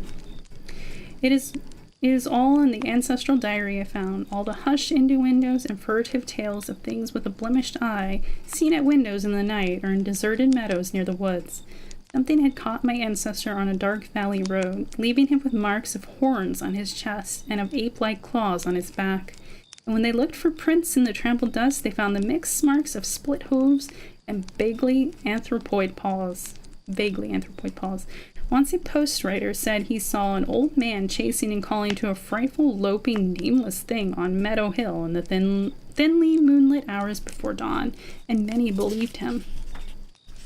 Certainly there was strange talk one night in 1710, when the childless, broken old man was buried in the crypt behind his own house, in sight of the blank slate slab. They never unlocked that attic door, but left the whole house as it was, dreaded and deserted. When noises came from it, they whispered and shivered, and hoped that the lock on that attic door was strong. Then they stopped hoping when the horror occurred at the parsonage, leaving not a soul alive or in one piece. With the years, the legends take on a spectral character. I suppose the thing, if it was a living thing, must have died. The memory had lingered hideously, all the more hideous because it was so secret. During this narration, my friend Manton had become very silent, and I saw that my words had impressed him. He did not laugh as I paused, but asked quite seriously about the boy who went mad in 1793, and who had presumably been the hero of my fiction. I told him why the boy had gone to that shunned, deserted house, and remarked that he ought to be interested, since he believed the windows retained latent images of those who had sat at them. The boy had gone to look at the windows of that horrible attic, because of tales of things seen behind them, and had come back screaming maniacally. Manton remained thoughtful as I said this, but gradually reverted to his analytical mood. He granted for the sake of argument that some unnatural monster had really existed, but reminded me that even the most morbid perversion of nature need not be unnameable or scientifically indescribable. I admired his clearness and his persistence, and added some further revelations I had collected among the old people. Those later spectral legends I made plain, related to monstrous apparitions more frightful than anything organic could be, apparitions of gigantic bestial forms, sometimes visible and sometimes only tangible, which floated about on moonless nights and haunted the old house, the crypt behind it, and the grave where a sapling had sprouted beside an illegible slab. Whether or not such apparitions had ever gored or smothered people to death as told in uncorroborated traditions, they had produced a strong and consistent impression, and were yet darkly feared by very aged natives, though largely forgotten by the last 2 generations, perhaps dying for lack of being thought about. Moreover, so far as aesthetic theory was involved, if the psychic emanations of human creatures be grotesque distortions, what coherent representation could express or portray so gibbous and infamous a nebulosity as the specter of a malign, chaotic perversion, itself a morbid blasphemy against nature? Molded by the dead brain of a hybrid nightmare, would not such a vaporous terror constitute in all loathsome truth the exquisitely, the shriekingly unnameable? The hour must now have grown very late. A singularly noiseless bat brushed by me, and I believe it touched Manton also, for although I could not see him, I felt him raise his arm. Presently, he spoke. "But is that house with the attic window still standing and deserted?" "Yes," I answered. "I have seen it." "And did you find anything there, in the attic or anywhere else?" "There were some bones up under the eaves. They may have been what that boy saw. If he was sensitive, he wouldn't have needed anything in the window glass to unhinge him. If they all came from the same object, it must have been a hysterical, delirious monstrosity. It would have been blasphemous to leave such bones in the world, so I went back with a sack and took them to the tomb behind the house. There was an opening where I could dump them in. Don't think I was a fool. You ought to have seen that skull. It had 4-inch horns, but a face and jaw something like yours and mine." At last I could feel a real shiver run through Manton, who had moved very near, but his curiosity was undeterred. "And what about the window panes?" "They were all gone. One window had lost its entire frame, and in the other there was not a trace of glass in the little diamond apertures. They were that kind, the old lattice windows that went out of use before 1700. I don't believe they've had any glass for 100 years or more. Maybe the boy broke him if he got that far. The legend doesn't say." Manton was reflecting again. I'd like to see that house, Carter. Where is it? Glass or no glass? I must explore it a little. And the tomb where you put those bones, and the other grave without an inscription. The whole thing must be a bit terrible." You did see it, until it got dark." My friend was more wrought upon than I had suspected, for at this touch of harmless theatricalism, he started neurotically away from me, and actually cried out with a sort of gulping gasp which released a strain of previous repression. It was an odd cry, and all the more terrible because it was answered, for as it was still echoing, I heard a creaking sound through the pitchy blackness, and knew that a lattice window was opening in that accursed old house beside us. And because all the other frames were long since fallen, I know it was the grisly glass frame of that demoniac attic window. Then came a noxious rush of noisome, frigid air from that same dreaded direction, followed by a piercing shriek just beside me on that shocking rifted tomb of man and monster. In another instant, I was knocked from my gruesome bench by the devilish threshing of some unseen entity of titanic size but undetermined nature, knocked sprawling on the root-clutched mold of that abhorrent graveyard, while from the tomb came such a stifled uproar of gasping and whirring that my fancy peopled the rayless gloom with Miltonic legions of misshapen damned. There was a vortex of withering, ice-cold wind, and then the rattle of loose bricks and plaster, but I had mercifully fainted before I could learn what it meant. Manton, though smaller than I, is more resilient, for we opened our eyes at almost the same instant, despite his greater injuries. Our couches were side by side, and we knew in a few seconds that we were in St. Mary's Hospital. Attendants were grouped around intense curiosity, eager to aid our memory by telling us how we came there, and we soon heard of the farmer who had found us at noon in a lonely field beyond Meadow Hill, a mile from the old burying ground. on a spot where an ancient slaughterhouse is reputed to have stood. Manton had 2 malignant wounds in his chest and some less severe cuts or gougings in the back. I was not so seriously hurt, but was covered with welts and contusions of the most bewildering character, including the print of a split hoof. It was plain that Manton knew more than I, but he told nothing to the puzzled and interested physicians till he had learned what our injuries were. Then he said we were the victims of a vicious bull, though the animal was a difficult thing to place and account for. After the doctors and nurses had left, I whispered an awestruck question. "Good God, Manton! But what was it? Those scars? Was it like that?" And I was too dazed to exult when he whispered back a thing I half expected. "No, it wasn't that way at all. It was everywhere. A gelatin, a slime, yet it had shapes, 1,000 shapes of horror beyond all memory. There were eyes and a blemish. It was the pit, the maelstrom, the ultimate abomination, Carter. It was the unnameable." Got him. I think that's going to be the last one I read for today, because it's getting very warm in here. You like that one, guys? How have all the stories been for everyone? Hope you guys have had a nice time. I gotta work on my broken car shortly. Pain. It's so muggy. Oh, I hope your car repairing goes well, Havoc. I hope you get it fixed up. Yeah, muggy weather is the worst, isn't it? He's the worst. Oops, that is the fan.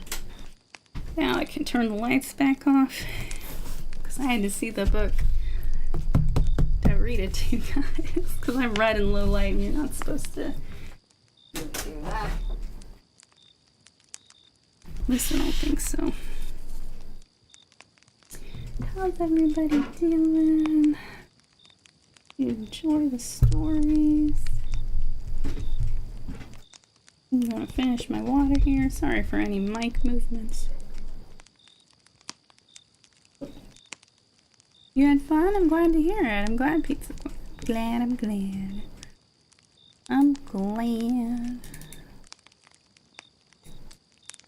I hope you guys didn't mind my little pauses between the stories to teach you or show you some neat stuff. I like doing that. I think it's fun. It's fun. Let me bookmarks menu. Let me close some of my tabs here. The story is just boy from the Lost Victorian. Oh, I hope it cools down over there for you guys over in Europe. I know for certain around like the UK is experiencing a really bad heat wave, so if that's where you are, I hope it gets better soon, because geez, you guys are suffering so much. Yeah, extreme heat sucks, because at least with extreme cold you can bundle up. Heat, you can only do so much, you know? You can only do so much, unfortunately. Been very chill. As in a very chill time, or it's chill where you are? I think you mean a chill time. So I'm glad to hear that, Havoc. I'm glad. And welcome back. It was good to see you, and they came back again. Let me see. Wellpour, you and Wellpour. It was nice to see both of you again. I hope you guys stick around. And if you haven't subscribed yet, you know, be sure to do that and like the video, blah, blah, blah. You know the deal. Yeah, I know the deal by now. If you want cookies from Cthulhu, you better. Yeah, better.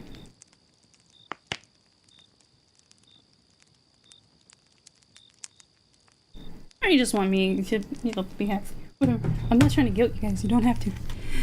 I'm outside. It's super sunny. Oh man. Chill time alone, super muggy and warm. Yeah, as I was saying it, I'm like, wait, he said it was muggy and warm. Lol. Wind breeze from the water makes a very chill walk. Oh, are you near a lake, or are you like somewhere? Well, you don't have to tell me. I don't want to, you know, make you guys uncomfy, but are you somewhere where like you're like coastal? Somewhere coastal? That seems pretty nice. Although that has its own dangers, I'm sure.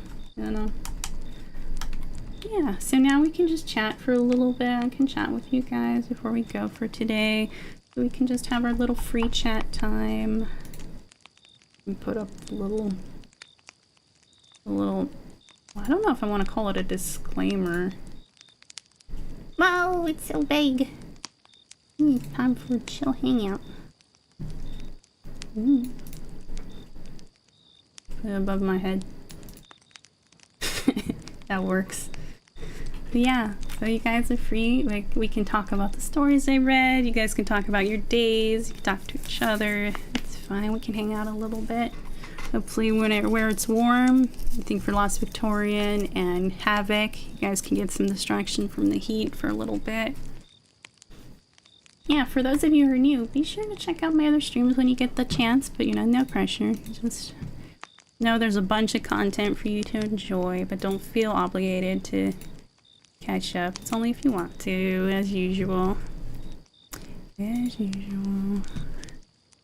And I'll just catch up on all my stuff here. But yeah, coastal places seem really nice, honestly. They seem pretty lovely. Pretty lovely. And by the way, if you guys aren't already, be sure to go follow me over on Twitter. I don't just post like stuff about streams and whatnot. I also retweet stuff that's interesting to me, funny to me, beautiful to me. I do retweet nudity, just as a warning. I don't think I'll ever retweet hardcore stuff. I might like that kind of stuff though, because that's kind of one of my fascinations, one of my passions is not safe for work stuff. I am also a not safe for work content creator myself in my personal life. But I'm very supportive of that kind of thing. But yeah, there's streams, just pretty art I find, or inspirational stuff, or funny stuff. So I try to make my Twitter not just about, you know, straight to the point business all the time. Though that stuff is on there, you know, there's gonna be a stream today at this time, you know, that kind of stuff. I don't do going live tweets because I think they're not helpful because you guys will get the notification. Make sure to check all the notifications with the bell, by the way, so you get the notifications. But I do a lot of Elder Scrolls related stuff, a lot of VTuber related stuff, a lot of art stuff. So if you guys are interested in that, be sure to go check out my Twitter. But I do also, if you guys don't have Twitter or don't like Twitter or want to use Twitter or use Twitter for some very specific purpose, like I used to just use Twitter for art stuff. Now I use it for connecting with people and whatnot, and for my VTubing career. But if you guys want to go follow me over there, or I was saying if you don't, you know, or if you don't have a Twitter, I do also put updates and notifications in the community tab of YouTube. I've been getting pretty good about remembering to do it in both places. So don't worry if you don't have a Twitter or don't want to use Twitter. You'll still get your notifications if you check out my community tab. Yeah. And also on my community tab is where I can do polls for you guys, because you can't do them on Twitter anymore unless you have Twitter Blue, which I'm not really interested in, and I don't think is a good idea anyway. But be sure to check out my Twitter. My Twitter, my bird app, as I call it, the Birdman. Birdman. You guys know Video Game Donkey, but yeah.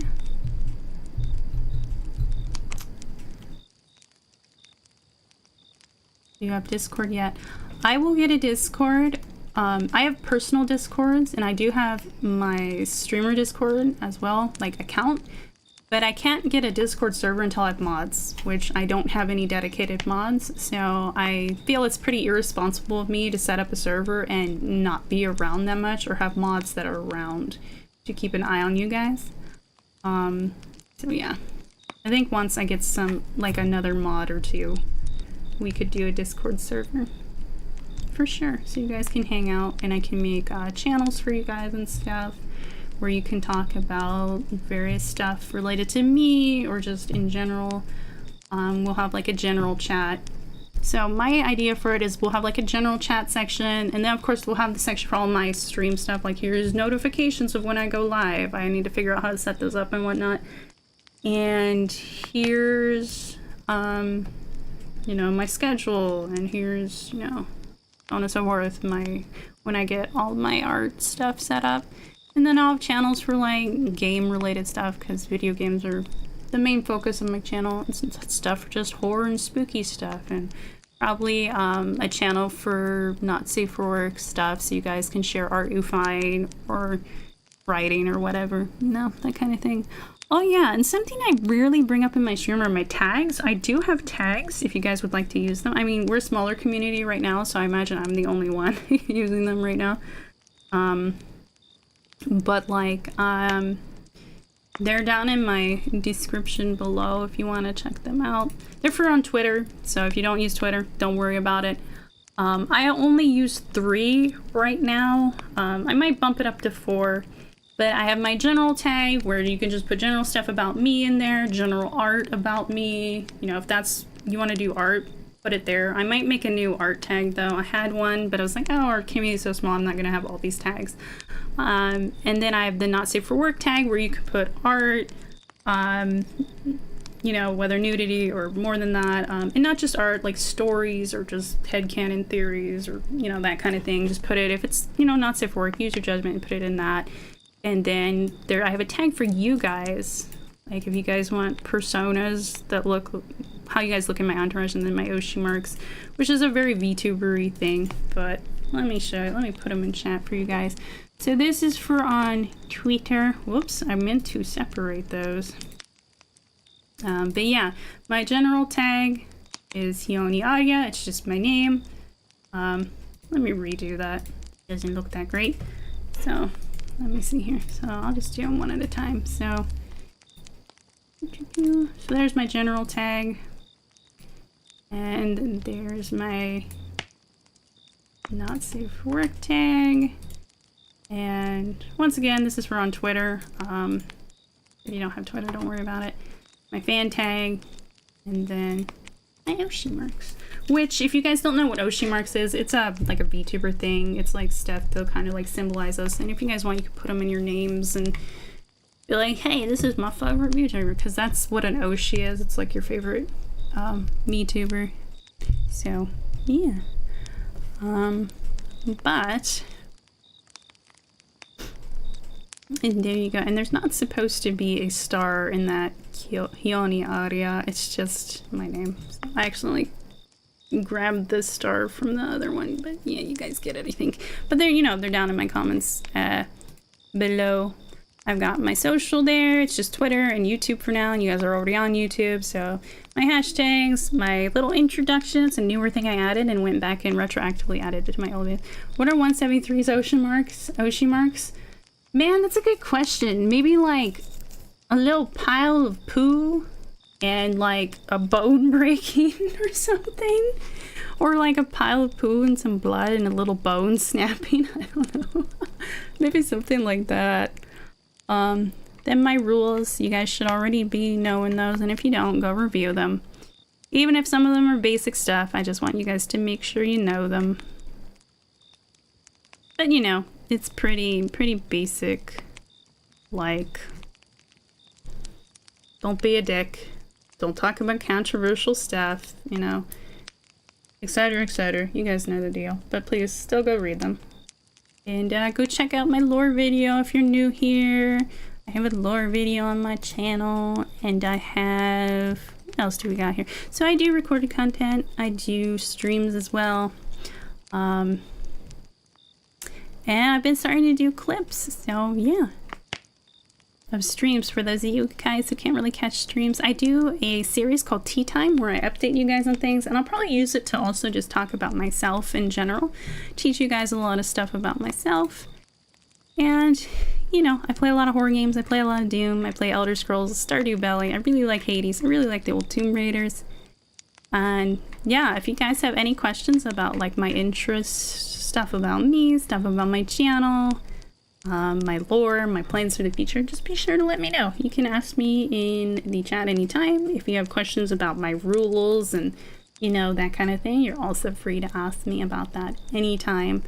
I'd rather you guys ask and get clarification than, you know, get in trouble.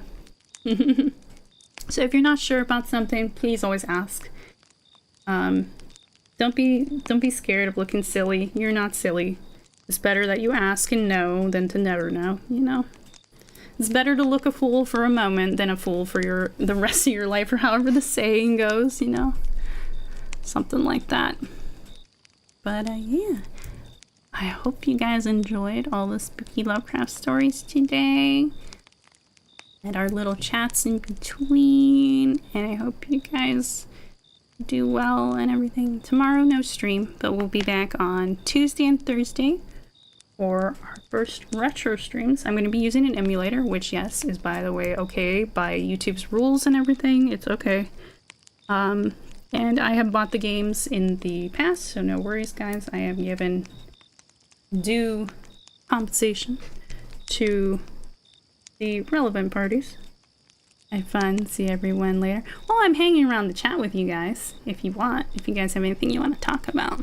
But if you gotta go, Pizza Queen, that's fine too. You guys are welcome to dip out at any time, even right in the middle of stream. You are not obligated to stay around.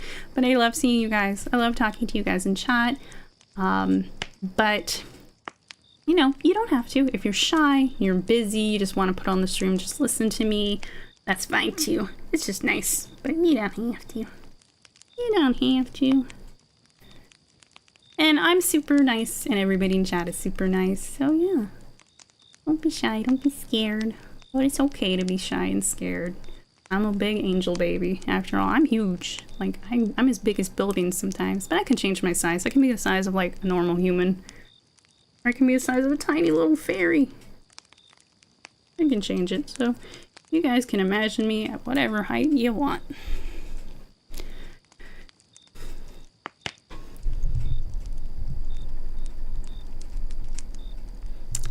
So, yep.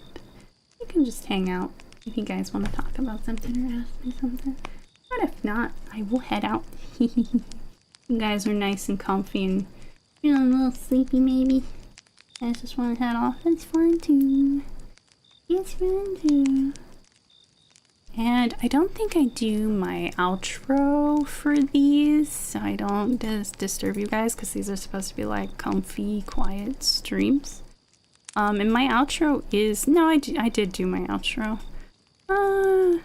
I kind of just want to end it, you know, and not really do my outro.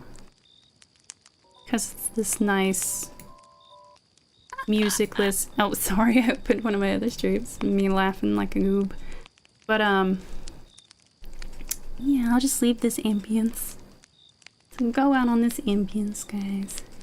So, I was glad you guys had fun. And it was nice to read you guys. I'm glad you guys like my reading voice. I'll definitely keep doing these even after summer's over. Maybe I'll just call it Spooky Campfire Stories.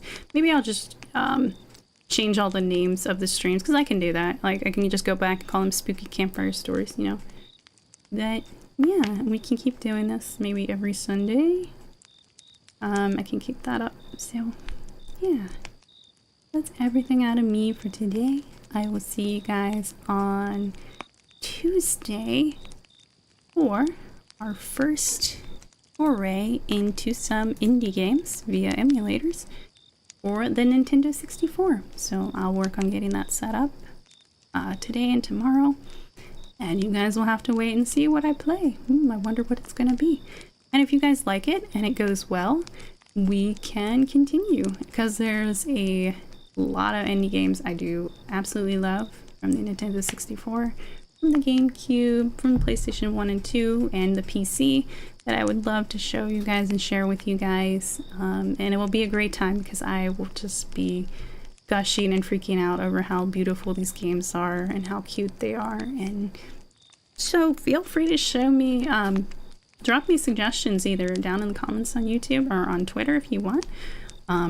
Maybe my general hashtag. You guys can use my general hashtag, or you can just add me, whatever you want to do. But yeah, I'm open to suggestions. So I will see all of you on Tuesday for our first retro game for the something from the Nintendo 64. Some mystery game. Ooh. Oh, yep. I will see you guys then. And until then, take care of yourselves. Take care of each other and be kind. Give me a big hug. Come here. I'll give you a forehead kiss. And I will see you then. Bye for now.